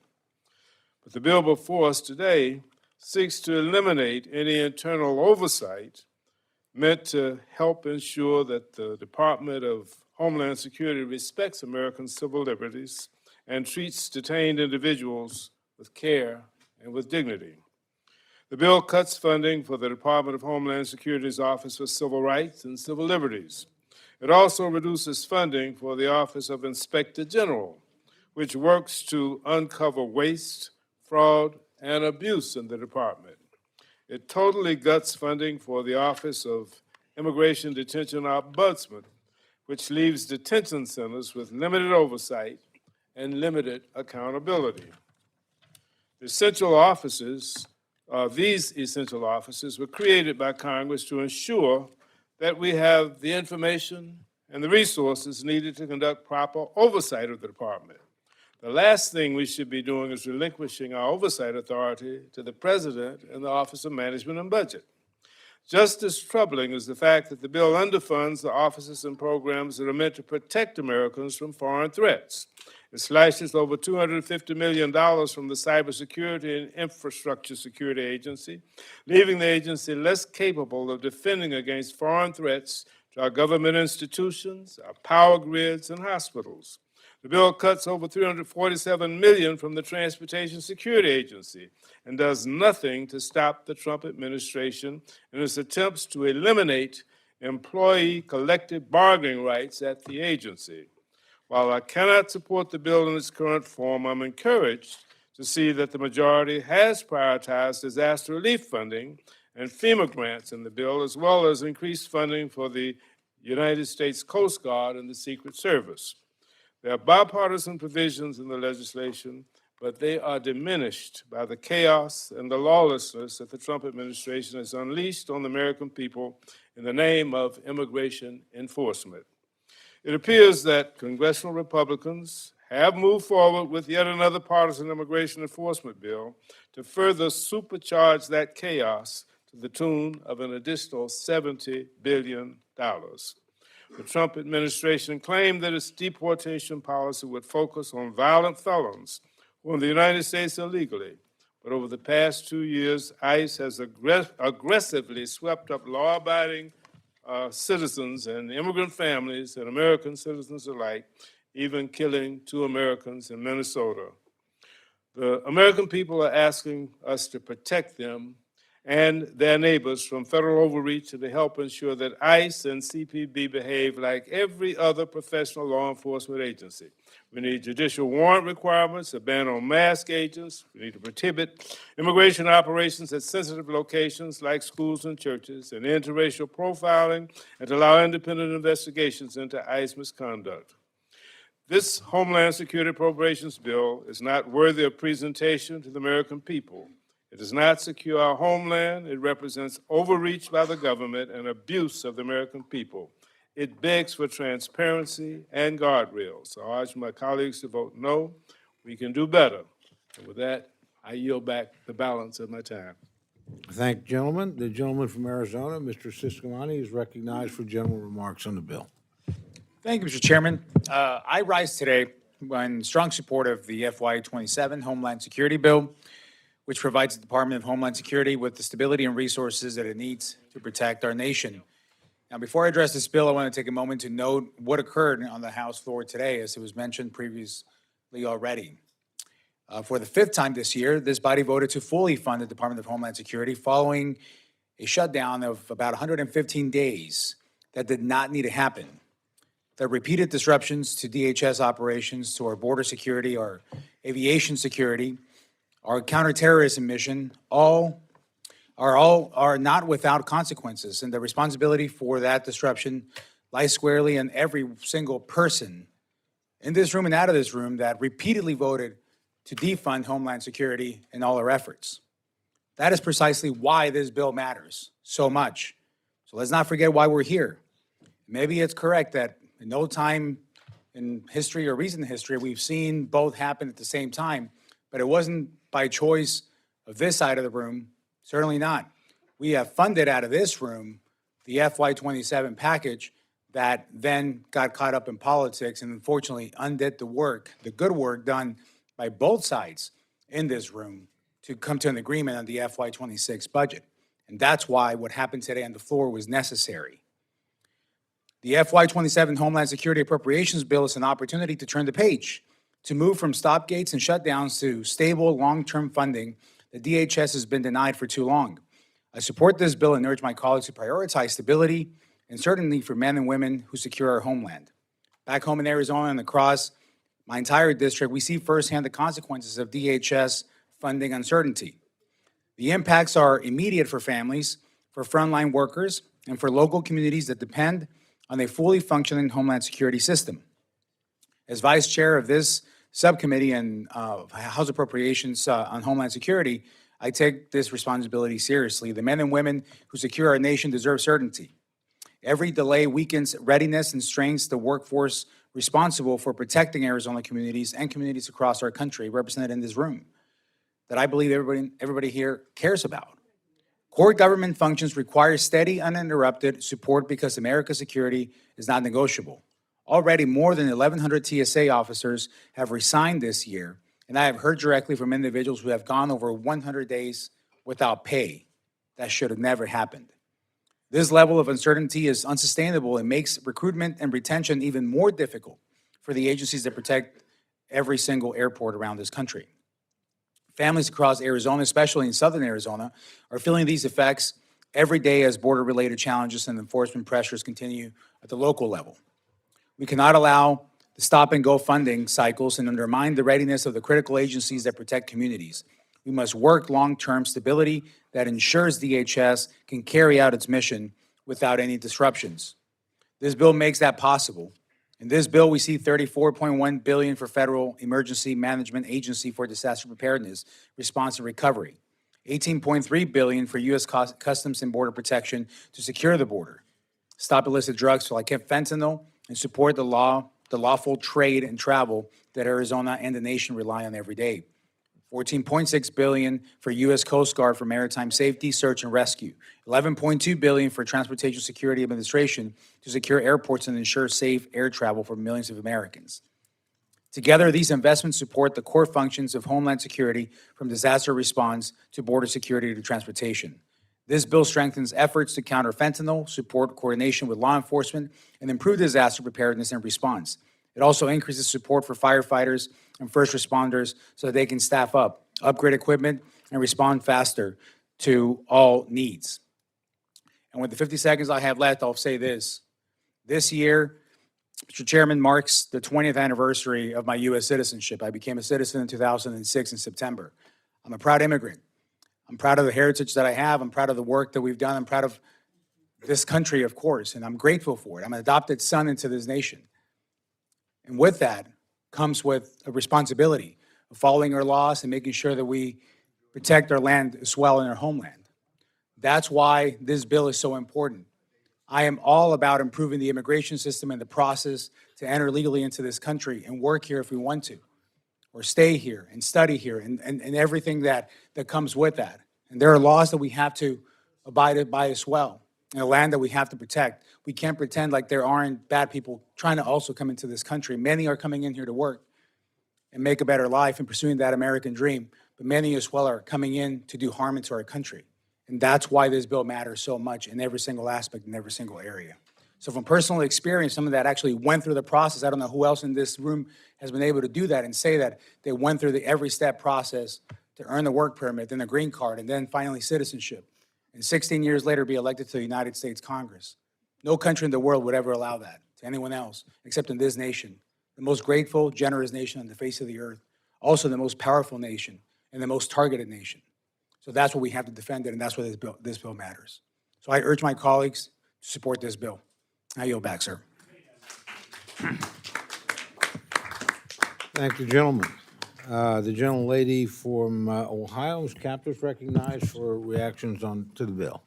Thank you. Chairman Cole, Ranking Member DeLauro, and dear Chair Amade, we're glad you're with us for a while longer. We thank you so very much for your service, not just to your district, but to our country, and always with good humor. Were you saying something? Oh, okay. I'm deeply concerned about the priorities in this particular bill. Nearly $100 billion, just think about that. And I'm concerned because it diverts funding away from critical services such as the TSA and Cybersecurity and Infrastructure Security Agency, while directing billions of additional dollars to ICE and to CBP. This increase comes without the reforms necessary to ensure these agencies remain accountable to the American people. It's really too top-heavy, in my opinion, and the funding for policing is upside down. We really need more money filtered back to our local police and sheriffs. The facilities they work in are like mid-20th century. They can't afford to pay their officers, those who are on the ground every day. The jails are a mess. They're old, they're dilapidated, and yet we see these private prisons going up with all this money from the Homeland Security and what they're paid, their lack of training. We wouldn't have had Minnesota without, local police wouldn't have done that. And so it's upside down, and to me, it doesn't do enough for the locals that are with us all the time and have their hands full. We need to reverse that flow of money. It's such a great deal of money. And honestly, I don't know how much is going to private prisons, but I invite anybody to come to all the counties that I currently represent and will represent in the future. Just look at the jails. That's all I ask you to do. And look at what the people who work there, what they're paid. So I see all this money going out. When the Homeland Security came in, and I brought the money in to build a building, we tried to attach it to the sheriff's department in Ottawa County, Ohio. I said, no, we need our own building. Boy, they spent a load of money too. And so I'm saying to you, be responsible. Be responsible in the expenditure of this amount of money. I am very concerned about these private prisons as opposed to prisons and jails where you have an elected sheriff, where you have chiefs of police that are known in the community and respected. This is upside down. And I represent a border district, by the way. In fact, one of our defense wings has the Northern Border Watch. So we have other assets to try to protect our border in the Great Lakes region. In my opinion, this bill makes America less safe, not more safe. And for months, my constituents have been consistently calling our office to demand fundamental changes at ICE and CBP. We can't even get immigration issues, whether it's weddings or trying to bring people from another country. It's behind. We never used to have this backup. I can't be the only member of Congress experiencing that in my office. And the salaries, again, the salaries that some of these people get at Homeland compared to what our local officers are paid, no, not good enough. More of that money has to come back locally. The Coast Guard has removed personnel from our region. I won't go into all the details. There's not enough time to do that. But in the Great Lakes region, that's not a good decision, whoever made that decision. And in terms of the FEMA, the federal emergency, since that's gone under Homeland, we have more problems. The readiness that was before FEMA when it was independent, when it went into Homeland, it's gotten worse every year. So if you just look at Texas and what happened there, just think about it. Think about the real proof of what these changes have meant. So instead of recognizing the urgent need for reform, this bill gives ICE and CBP $16.8 billion more, while cutting oversight offices across the department. It does so at the expense of other services America rely on, such as TSA. The airports, I go through the Detroit airport all the time. There's more confusion now with TSA because of all this commotion that's happening at the federal level. After Republicans forced TSA employees to go months without a paycheck, that's never happened, causing havoc at our airports. This bill defunds TSA by $350 million. So explain that one to me. That means job cuts and longer lines at airports. Vast increases at the federal level really take so much away from our local policing authorities who are with us every day. So again, too top-heavy and not agile, with poor training of so many of these individuals that go out on the street. Additionally, as co-chair of the Great Lakes Task Force, I'd like to direct the committee's attention to this bill's minimal progress on ice breaking. Since 2013, inadequate ice-breaking capabilities on the Great Lakes have cost the American economy over $2 billion and more than 10,000 jobs. The Great Lakes are in desperate need of a new heavy-duty Coast Guard icebreaker to transport commodities and from manufacturing facilities across the Great Lakes.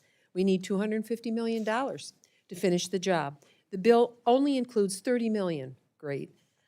Won't work. Ice breaking on the Great Lakes is a matter of economic life or death for our communities, and rather than making the necessary investments today to solve the problem, this bill all but guarantees the shipbuilding process will drag on for more years.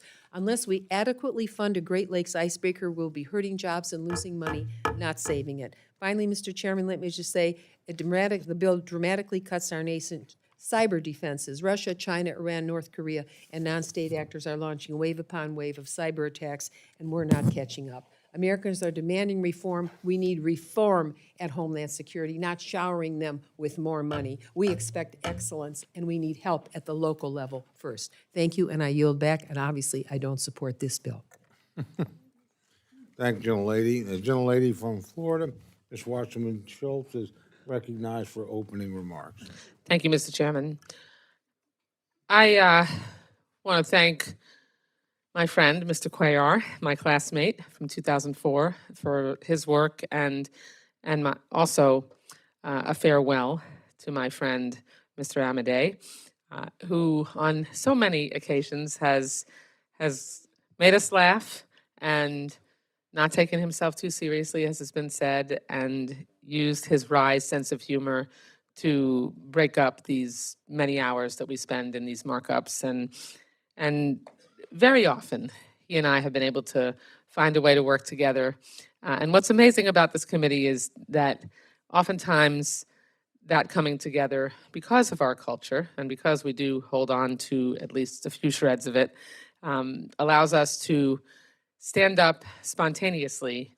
An idea comes out of someone's mouth, enters the brain of someone who hears it in this committee, and they end up being able to come together and solve a problem, which I have been pleased to do that with Mr. Amadei. So I wish you the best in your retirement, and it's been a pleasure to work with you and look forward to the months ahead. In spite of that, though, I rise in strong opposition to this bill to give Trump's Department of Homeland Security yet another blank check for ICE agents to terrorize our neighbors with impunity. Since our last DHS markup a year ago, here's just a fraction of what's taken place. 2 American citizens were murdered by DHS agents. Several dozen people have died in ICE detention from preventable causes as the direct result of cruel medical neglect. ICE has illegally detained dozens of Americans and lied about it. More than 145,000 U.S. citizen children separated from their parents. More than a third of them are under the age of 6. Dozens of these families have been ripped apart a second time after being subjected to Trump's family separation policy in his first term. And these United States citizen children whose parents are ripped away by ICE are lucky in comparison to the children subjected to brutal internment in ICE camps or the children deported with their parents to nations that they have never known. My community in South Florida has been among the hardest hit. Our Republican governor required all police officers in Florida to be deputized by ICE for immigration purposes. That takes our local law enforcement off the beat, diverting limited local resources from stopping real criminals to make them do ICE's dirty work. And my neighbors have watched in horror as the Trump administration trampled the Everglades to build their so-called alligator Alcatraz internment camp. I've been there twice, and the conditions that I have witnessed firsthand are deeply inhumane. Humans being locked in cages, actual cages, with no due process, beaten and pepper sprayed by guards, drinking dirty water and eating weeks-old food. The Republican state government spent nearly $1 billion of taxpayer money to build and run this monument to cruelty. That money came out of our Hurricane Response Fund. You know, we are slightly at risk for hurricanes in Florida. Seems natural that they would take that money, doesn't it? And the contracts were handed out as corrupt political favors. And when we learned this facility would finally be shut down, was it because Trump and DeSantis had a change of heart? No, it was because they knew they were going to lose in court, because they were violating the Constitution and using our money to do it. They knew they would be held accountable by the law, by congressional oversight, by the community advocates and faith leaders who stood outside the gates and prayed for their loved ones. The secrets that Trump tried to hide in Alligator Alcatraz are out, and the lies have been debunked. So how, after the corruption, brutality, and dehumanization we've seen, does this bill give Homeland Security? How does it give Homeland Security a blank check to build dozens of industrial scale warehouse internment camps modeled off of this one? How can you see the crying children in Texas, the murdered protesters in Minnesota, the shattered families everywhere, and say that we should give ICE more money, less accountability, and no restrictions? How can the Republicans on this committee look at what happened in my backyard and say they want to see it in your backyard too? Or are you just looking away? Our country is not better off after a year and a half of Trump's blood-soaked, scorched earth assault on our communities. Hundreds of thousands of law-abiding TPS recipients from Haiti, Venezuela, and elsewhere who have no criminal record have had their work permits revoked and their lawful status terminated. This means gutting the workforce in critical sectors like healthcare and construction, driving up prices for groceries, repairs, and health and childcare, all while costing American jobs. Florida has had the largest share of immigrants lose legal status. And what's our reward? 30,000 jobs lost over the last year. Anyone from my neighborhood could tell you why. Immigrants don't take jobs, they make jobs. As entrepreneurs, consumers, and taxpayers, they contribute to our economy and our livelihoods. It's unconscionable that Trump is sending good people who have lived here for years back to Haiti, where violent gangs are running the show, or to Venezuela, where the same brutal regime still clings to power, now with U.S. backing. Or the Cubans who came decades ago fleeing communism are being arrested at their immigration appointments and dumped across the border in Mexico. But the most unacceptable thing is that this bill responds to all of Trump's unnecessary, wasteful, counterproductive cruelty with a pat on the back instead of imposing badly needed reforms. Just as the cost of this outrageous crackdown on law-abiding people falls on working Americans, so too will the economic consequences. The combination of backbreaking tariffs, a shrinking workforce, and Trump's self-inflicted energy crisis are already more than most small businesses can take. In South Florida, we're already seeing the shortages, closures, and bankruptcy. Let me be clear. We cannot afford to send tens of billions more dollars to ICE brutality. The cost to our national conscience, our economy, and our Constitution is too much to bear. And if this committee intends to drive us further towards moral and financial bankruptcy, you'll be doing it without my vote. I look forward to offering my amendments tomorrow, and I yield back the balance of my time. Excellent. Then we will have a great time together. We sure will. Gentlelady from New Jersey, Ms. Watson Coleman, is recognized for general comments on the bill.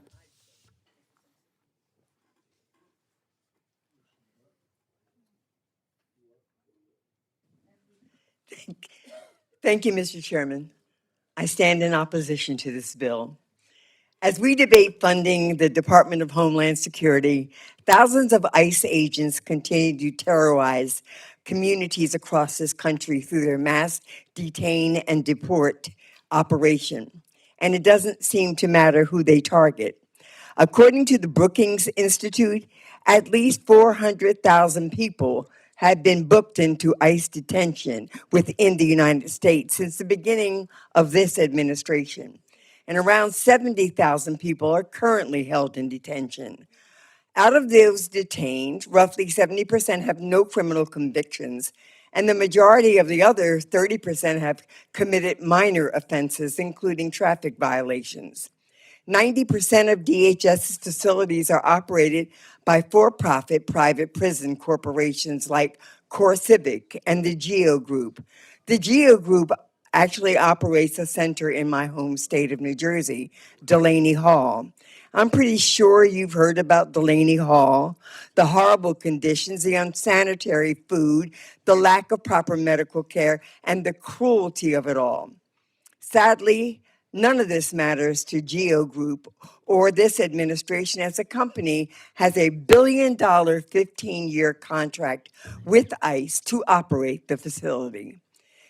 To them, every inedible meal, every shortened doctor's visit, every delayed visit from family members or attorneys and court dates means just greater profit for GEO Group executives and investors. Delaney Hall is just one of many facilities perpetrating these abuses across the country. Yet here we are debating whether to give ICE $10 billion for FY27 so they can put more people in cages and pad GEO Group profit margins so they can reward the recipients of GEO Group donations. Republicans have already helped this president supercharge ICE under the big ugly bill and now want to give them a slush fund with no safety rails? Unacceptable. All of us saw with our own eyes ICE's brutality in the streets of Minnesota this past winter. 2 American citizens were killed in cold blood. How can Congress fund ICE without including the simplest of reforms, like having officers present visible identification and allowing their face to be seen? Very minor reforms these are. Aside from the outrageous funding and the lack of reforms to ICE, this bill has other terrible provisions. It prohibits federal aid to certain localities that have state or local laws limiting their participation with ICE and CBP.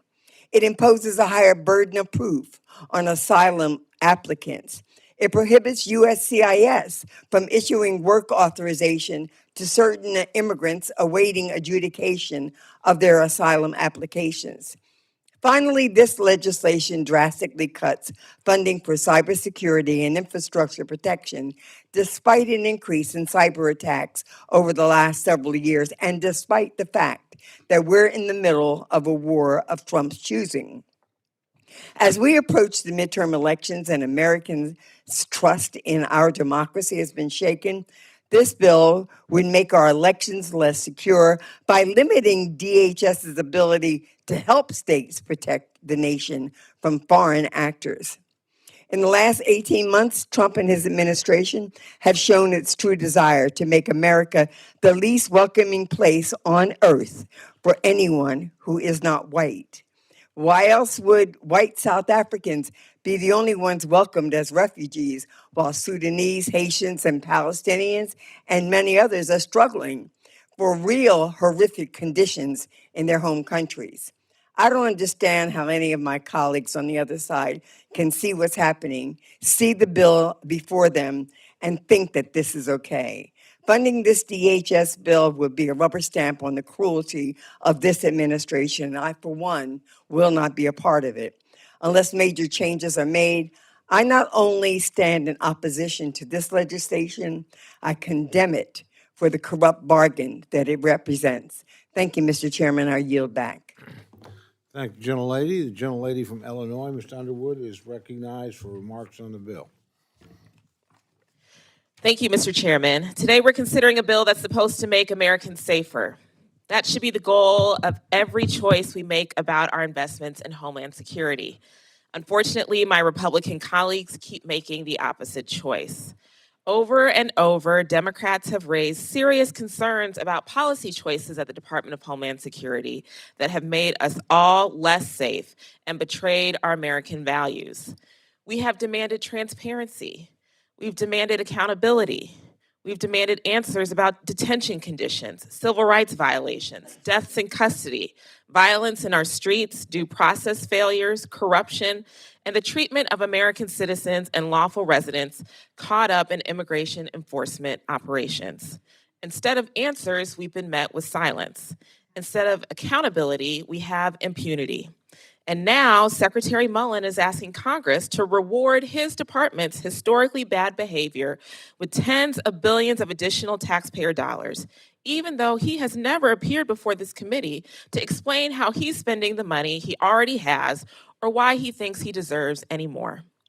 In the big ugly bill last year, DHS received an unprecedented level of new funding, tens of billions of dollars for immigration enforcement, detention, and deportations, with no meaningful guardrails to stop their abuses. And then, just hours ago, Republicans passed the big ugly bill Part 2 doing the same thing.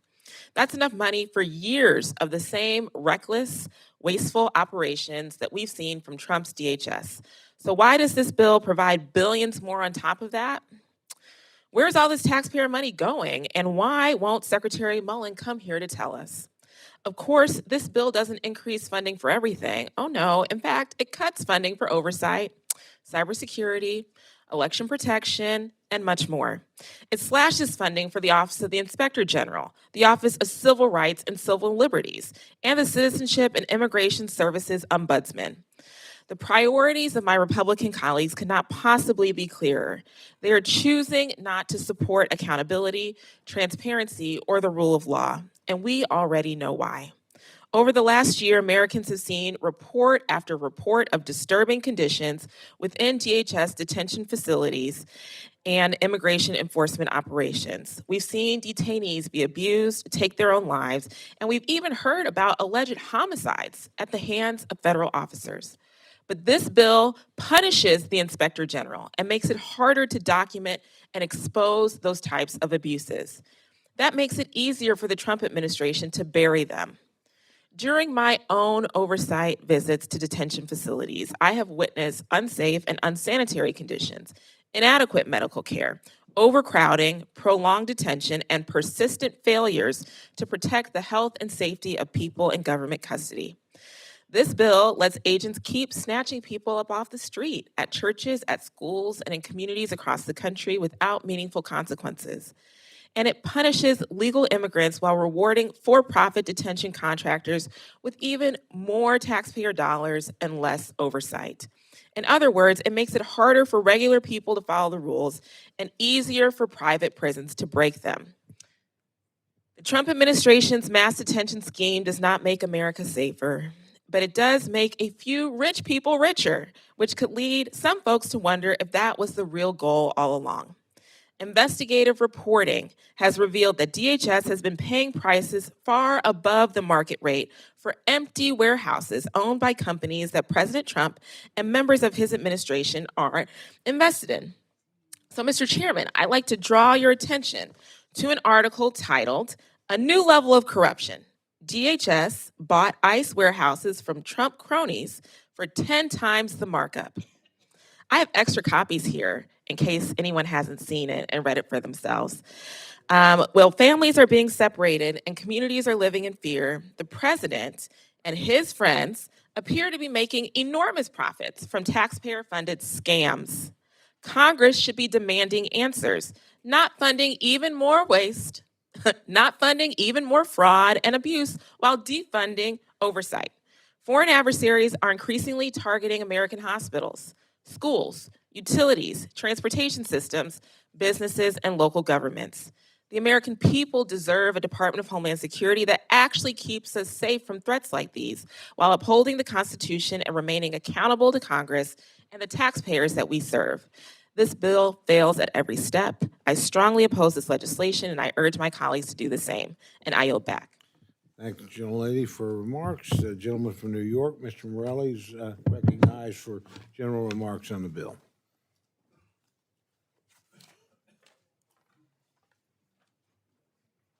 Thanks so much, Mr. Chairman. I, too, want to thank Chairman Amadei for his service to this institution, to this country. So thank you, sir, for all you've done. To Ranking Member Cuellar, my friend, thanks for your good work, and to the chair and ranking member of the full committee for all your work, and again, for the staff that does such tremendous work and spends so much time on this. You know, through two now reconciliation bills, Republicans have spent hundreds of billions of taxpayer dollars, unjustifiably expanding the Department of Homeland Security and Immigration and Customs Enforcement activities. Despite these unprecedented funds, we're here today debating a new blank check for President Trump's disastrous immigration policies. This bill fundamentally fails to impose the necessary reforms and legal limits that would guarantee that ICE and DHS cease spreading fear in immigrant communities and harming Americans like Renee Good and Alex Preddy, who have paid the price as citizens for simply exercising their First Amendment rights to protest. Most concerning, the bill leaves out the basic safeguards that Americans expect following violent incidents involving ICE personnel, like requiring judicial warrants, banning masks, prohibiting racial profiling, and mandating body cameras. And by slashing funding for the Office of Inspector General, this bill undermines the very office responsible for accountability, stripping away resources for civil rights and civil liberties and oversight. Those decisions will have consequences in communities like mine and those around the country. In fact, in my district, DHS has moved forward with plans to construct a new immigration detention facility in my district, in the heart of downtown Rochester, despite widespread concerns from local leaders and residents about safety, security, and community impact. Just weeks ago, I visited the Batavia Federal Detention Facility, where I met Omar Ramos Jimenez, a small business owner who has lived in my community for 30 years. His family, his home, and his life are in Rochester, New York. And despite complying with all check-ins and legal requirements and having 5 years work requirements that don't expire until 2030, he has a business, his connection with his family, his life, and his community are all in jeopardy. He's in a detention facility waiting for deportation back to Mexico, where he hasn't lived for 30 years. And when I visited this sweet, gentle man, all he kept saying was, I just want to go home. But he didn't mean Mexico. He meant back home in Rochester, in the neighborhood, in the community. He has lived for 30 years in the parish where he is an active parishioner at St. Michael's Church. Whatever your view on immigration policy, humane treatment, legal transparency, and basic human dignity should be non-negotiable. Those principles should be reflected in the agencies we fund and the appropriation bills we write. This bill fails to meet that basic standard. You know, there was a time when people fleeing injustice could come to America, work hard, follow the rules, build a better life for themselves and their families. There was a path to the American dream. That's the dream that brought my great-grandparents here to New York Harbor so many years ago. But this administration is slamming the door shut. They're not focused on removing the worst of the worst. That's what President always said, rapists, murderers, the worst of the worst. They're focused on meeting quotas, creating fear, creating and advancing a political agenda. People who have spent years contributing to their communities are being treated as statistics in a messaging campaign. This administration has abandoned the American dream, not just for immigrants, but for all of us, because when hard work, decency, and playing by the rules no longer matter, something is fundamentally wrong in this country. Something about America is lost. I believe we can do better. Next year, I hope we will draft a bill that keeps Americans safe while upholding the values and principles that define us as a nation. I will oppose this legislation. I urge its defeat. With that, I yield back, Mr. Chair. Thank you, gentlemen. The gentlelady from Pennsylvania, Ms. Dean, is recognized for opening remarks on the bill. Thank you, Mr. Chairman. I too rise this morning, in opposition to the 2027 Homeland Security Appropriations Bill and the cruelty it would fund. This bill makes America less safe and provides no meaningful guardrails or constitutional protections that Americans are demanding. I also want to emphasize the staggering taxpayer dollars that are being spent this week alone on ICE. Could somebody explain to me the arbitrary reconciliation deadline of today, perhaps so that the president can sign it before his big birthday bash? I don't understand it. And here we are with another appropriations bill that would provide $10 billion for ICE. Republicans rushed that second big, beautiful bill through the partisan process to provide $38.5 billion in funding for ICE, while further increasing the federal budget deficit by more than $94 billion. That is wasteful, duplicative, and fiscally irresponsible. If we're looking for ways to cut costs by eliminating spending like that, we should start right here and carve out ICE and CBP from this bill. Earlier this year, Americans witnessed ICE kill 2 of our fellow U.S. citizens. Instead of including the necessary reforms to protect Americans from grotesque federal government abuse like this bill does the exact opposite and rolls back meaningful oversight provisions. For example, the bill does not mandate that body cameras be worn. The bill does not require judicial warrants for arrests and does not prohibit immigration enforcement at sensitive locations such as schools, hospitals, places of worship. Instead of including these common sense reforms to protect Americans from ICE's abuse, or abuse that got Kristi Noem fired, this bill removes guardrails and further funds cruelty. For example, the bill requires ICE to, quote, prioritize detention to ensure average daily population of detainees is maintained at the full capacity of all detention facilities, many of whom, and I have visited one or more actually, are private for-profit institutions, and we know it. And it drastically limits any oversight of private detention facilities outside of complying with the terms and conditions, and explicitly limits women's access to health care while in ICE custody. To my colleagues across the aisle who advocate for federalism, states' rights, and a limited federal government, this bill and the unchecked federal government overreach it would fund should disturb you. It should horrify you. You should reject it.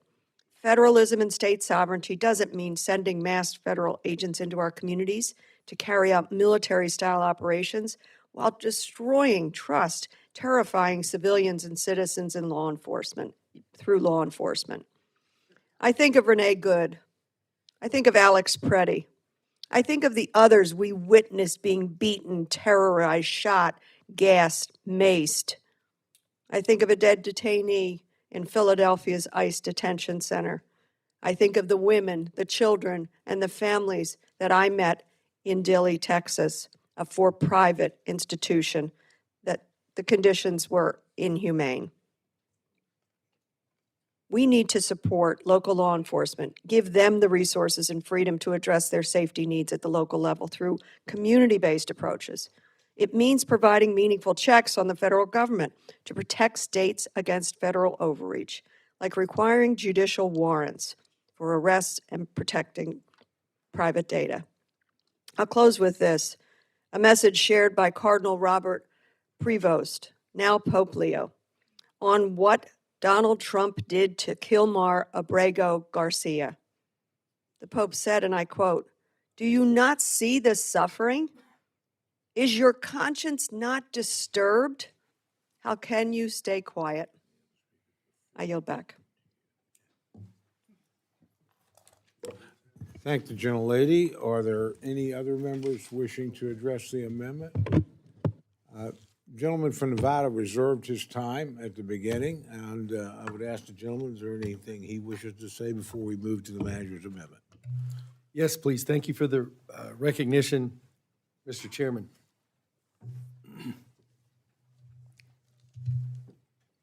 Well, here we are. Yeah, I'm not going to steal my yet. It's been a particularly dull year in the Homeland jurisdiction, don't we all think? Lot of easy to go around on the issues that this committee has jurisdiction over.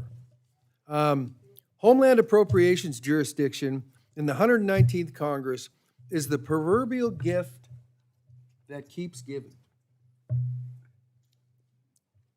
In recognition of that, however, it's absolutely appropriate to shout out the staffs, committee, and your offices in front of you all, majority and minority. Because as you know, when you hear about something and you're like, hey, this isn't right, or I want to look into this or whatever, but it doesn't all fall on the committee staff, it falls on your individual staffs. And thank you. You know, I was one of the folks who sat out there in the beginning everybody's up here kissing up to the staff and all that stuff. What's that all about?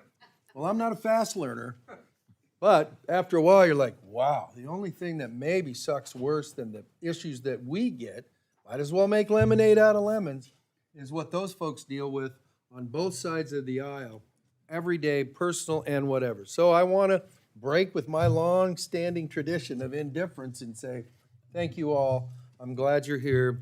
You're real pros.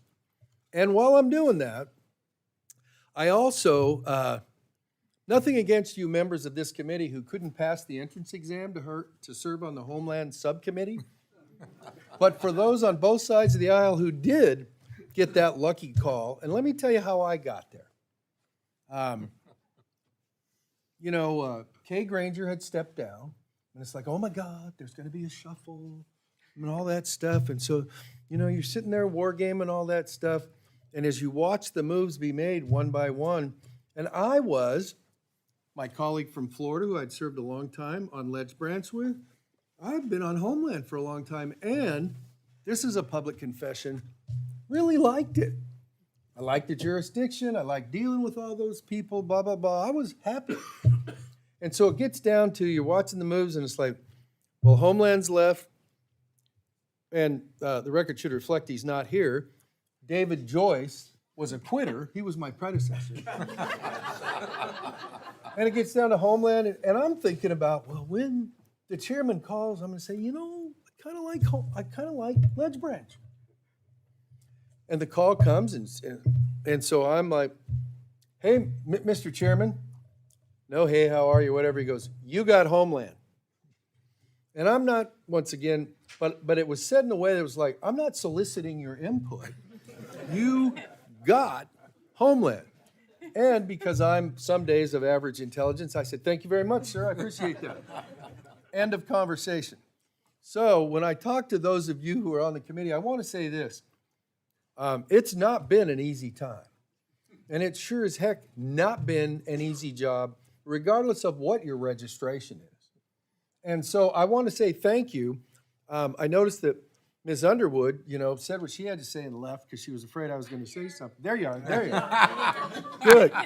Thanks for pointing that out, because she shows up on Homeland the same time I do, and it's like, well, you got the blind leading the blind, although your eyesight was probably better. But anyhow, I remember Homeland goes to the floor. Kay Granger's in charge of the committee, and so there's Lauren Underwood and I on the floor acting like cardinal and ranking member, and I don't know, I won't speak for Ms. Underwood, but it was not a comfortable time.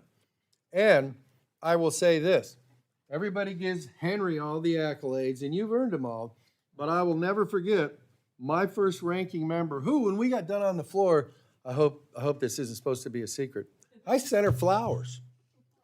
Thank you. Yeah, and you know me, I'm not a nice guy or sensitive. It's like, thank you so much. I mean, she did what she had to do, and we did our thing, but we got through it without, whatever.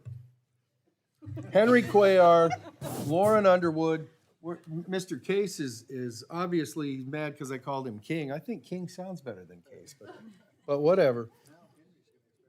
Yeah. No, Henry's not going to get flowers. But anyhow, I just want to say this. There is nothing easy about this. My members on my side where it's like, hey, what's going on? And so I want to say thank you all very much for the way you've conducted yourselves. Nobody's taken a dive. You can tell all the soft comments so far tonight. But it's like everybody's going to do what they think's right. But I want to say this. That has not been an easy committee to hang around on, or at least I don't think it is. Maybe it's because I'm the oldest guy on the committee. But anyhow, having said all that, the work that this committee did last year, even though it ended up getting senated or whatever happened to it, and that's a bipartisan criticism, and we're still getting senated. That's a bipartisan comment now. But what we did last year, even though it was like, a few people voted for it, and I won't say who they are or why we thought they did it, but it's like this outfit worked. I've been listening to a long time for the people with senior. This is the Appropriations Committee. We try to do this, do that, do whatever. And even if we don't get to the point where everybody unifies behind it, like whatever was going on with Judge Carter, we still need an investigation into that. But having said that, it's like, we were rightfully proud of that until the Senate, you know, because they're better looking, smarter, and wealthier than anybody in the House, you know, told us what we messed up. Having said that, it's harder this year. I get that. But you're going to have a chance on a manager's amendment in a minute. And I'll just tell you this, because listen, I'm leaving. I got no pride and I got no feelings left. So what are you going to do to me? Right? What are you going to do to me? This is an opportunity after what was done on the floor today and what the Senate sent over, ignoring all of our work, whatever. And so I'm just saying, do what you think's right, but please, please, please go, you know what? If this is our priority or whatever, we need to keep talking. Because I want to, this is absolutely new territory. What are we going to do with ICE and Border Patrol?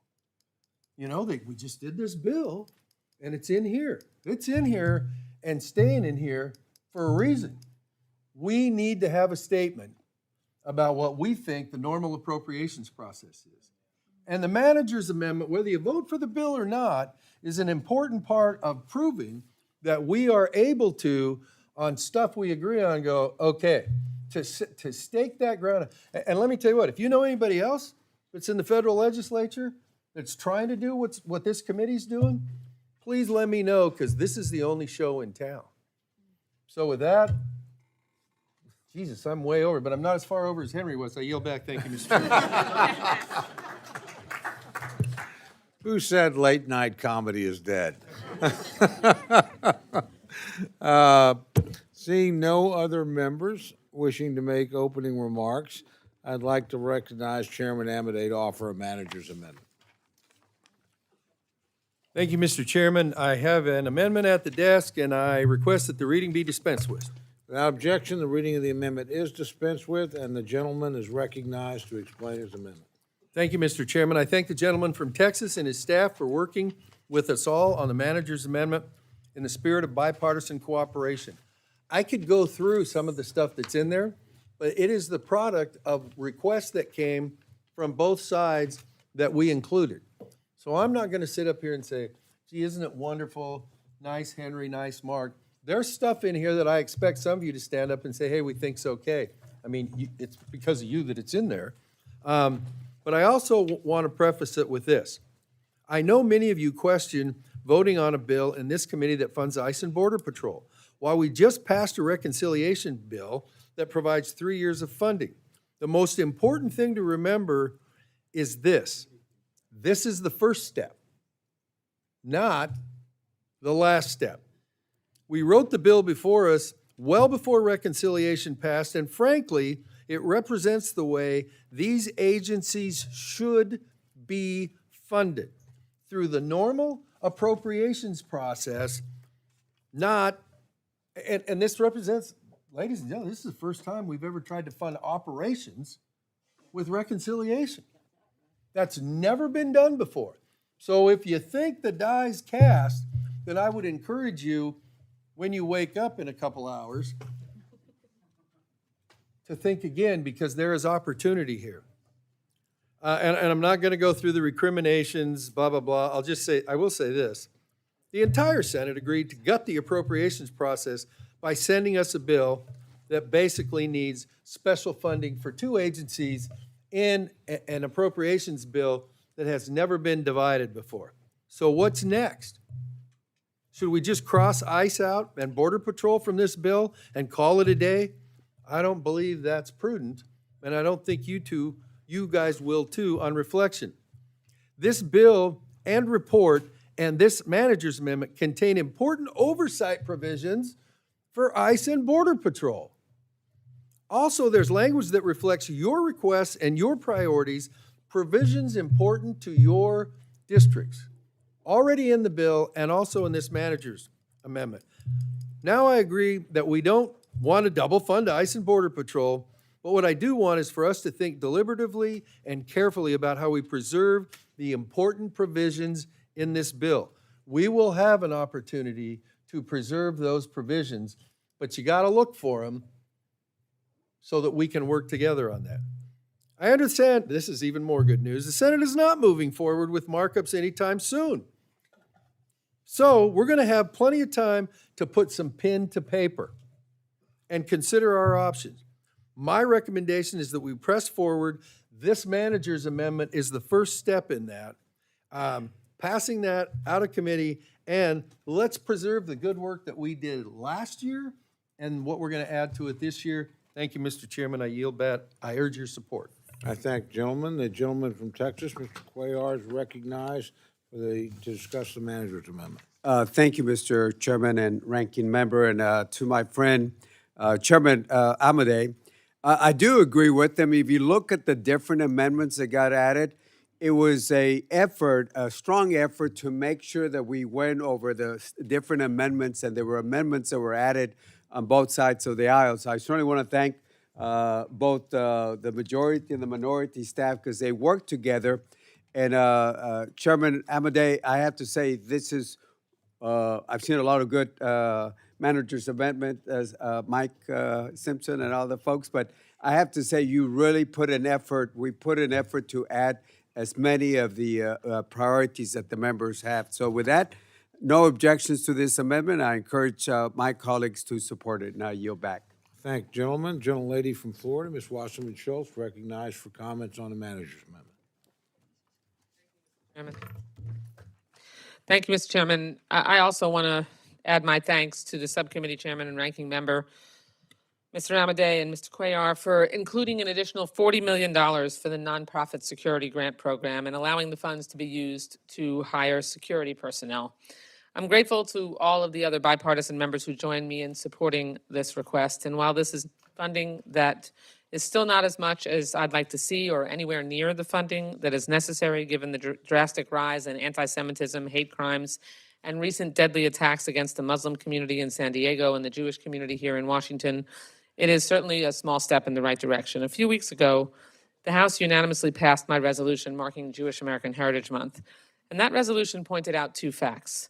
91% of Jewish Americans feel less safe than a year ago, and 50% of Jewish institutions lack the resources to protect themselves against a shooting or a terror attack.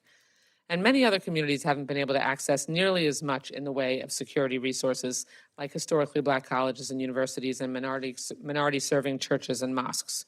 I look forward to working across the aisle to make sure every American can exercise their First Amendment right to practice their religion, participate in cultural events, and gather in safety. Thank you. I yield back the balance of my time. Thank you, gentlelady. The gentlelady from Maine, Ms. Pingree, is recognized for comments on the manager's amendment. Mr. Chair, I have a lot of concerns about this bill, but I want to thank the chair and the ranking member for allowing my amendment to be included in the manager's amendment, and I do support this. This amendment is a simple amendment about accountability, transparency, and responsible stewardship of taxpayer dollars. And I want to tell you a little bit of a story about it. I am opposed to this idea that Congress has appropriated billions of dollars through reconciliation that we'll be doing again in this bill for immigration enforcement. And I want to make sure we know, all of us, how these dollars are being spent and whether these dollars are being used even close to effectively or efficiently. In Maine, many of us followed a case of a young woman named Olivia Andre. She was a 19-year-old nursing student living with her family in Portland. She was detained along with her mother and two siblings in Dilley, Texas. A judge had already blocked their removal. They were awaiting the decision on their asylum claim. Her mother and siblings were released after 4 months in Dilley. But Olivia was kept in detention nearly 2,000 miles away from her home, her family, her classmates, her workmates, for another 2 months. It took those 2 months of public pressure and sustained advocacy and another court case before she was finally released. It included myself taking a trip to Texas, and I want to thank Mr. Cuellar, Mr. Castro, and many others who accompanied me on that trip and assisted in her release. But what I really wanted to know was how much were taxpayers spending to detain people when the government cannot immediately remove them? Detention is one of the most expensive tools the federal government has, as well as being inhumane and cruel, particularly to a 19-year-old young woman who had to live in inhumane conditions. But we need to better understand this benefit, and that's what my amendment does. It doesn't dictate any outcomes on any individual cases. It doesn't change immigration law. But this case gives us a sense of why questions matter. Now, I hope we will get a thorough study after this, but I will just tell you, when we were on that trip, and we were told at that time there was about 17% occupancy, we were told it's costing currently $1,000, $1,025.10 per day to keep an individual in Dilley. And the rough math of her family being there for 4 months and her being there for a full 6 months adds up to about $500,000. $500,000 to detain somebody who didn't even legally need to be detained. Families are suffering. These costs are piling up. That's why we're spending so much money today. But I want to thank the chair and the ranking member for including this common sense provision, and I look forward to all of us having more information. And I urge your support of the manager's amendment. I yield back. Thank you, gentlelady, for comments. Gentlelady from Florida, Ms. Frankel, is recognized for comments on the bill. Thank you. On the manager's amendment, I'm sorry. Manager's amendment. I am awake. Am I awake? I think so. First of all, Mr. Amadei, you are a delight to work with. And I like you too, Mr. Cuellar. But Mr. Amadei, we have been looking for a collaboration, have we not? Yes, ma'am. And we finally found one in the manager's amendment. There's two of them, and I appreciate to the chair and the ranking member for this. First, there's an inclusion of a provision to strengthen Presidential Resident Protection Assistance Grant Program, which will be a relief to the jurisdictions that host President Trump's residents in Palm Beach, in Westminster, and New York City. Now, the fix does not add a single dollar to the bill. It just simply ensures that Congress, the funding Congress has already provided, is appropriately distributed to the local communities that have used their tax dollars to provide presidential security. And as a member of Congress, my focus is on Palm Beach County. And I think a few of you may have, on the other side, have been to Mar-a-Lago, which and where since July in 24, since the attempt on President Trump's life, law enforcement agencies and fire departments in Palm Beach County, West Palm Beach, and the town of Palm Beach have spent more than $39 million in local taxpayer dollars supporting presidential security. So this important fix in the manager amendment ensures that law enforcement, fire department, and EMS expenses are all eligible for reimbursement. It allows communities to recover costs incurred during the heightened security period following the serious threats against the president before his reelection. I think hopefully we all agree that the federal government should bear the financial responsibility of protecting the president. And this provision, thank you, it will bring welcome relief to our hometown budgets and local taxpayers. And the second amendment, I just want to echo Representative Wasserman Schultz, which it provides additional $40 million for the Nonprofit Security Grant Program, a vital program that helps houses of worship and nonprofits protect our communities. And at a time when threats and violence, we have seen heartbreaking attacks on people of all faiths, and no one should have to fear gathering to pray, learn, or come together as a community. I know for me, when I go to temple, there's a man standing there with a couple of men standing there with guns, and it's really sort of scary. But anyway, this funding will help nonprofits afford security cameras, reinforce doors, emergency community systems, and other life-saving measures that keep families and congregations safe. And I also look forward, as the bill moves along, to try to plus up this account. And again, thank you. I yield back. Thank the gentlelady for her comments. Gentlelady from Illinois, Ms. Underwood, recognized for comments on the manager's amendment. Thank you, Mr. Chairman. I rise in support of the manager's amendment because it includes 3 important changes that I pushed for. One of these provisions addresses a challenge that far too many families face when a loved one is detained in ICE custody. During the Trump administration's reckless rush to deport as many people as possible, ICE has frequently moved detainees from one facility to another with little or no information provided to family members or legal counsel. These secretive transfers have left families and attorneys scrambling to determine where someone has been moved and how to contact them. In effect, the federal government has been disappearing people. The language included in my amendment will improve transparency and communication by ensuring that designated points of contact receive timely notification when a transfer occurs, along with information about the receiving facility and the reason for the transfer. Families should not be left searching for basic information about the whereabouts of a loved one. This amendment will ensure they get answers. The manager's amendment also secures dedicated funding for 5 new mobile medical units for the United States Coast Guard.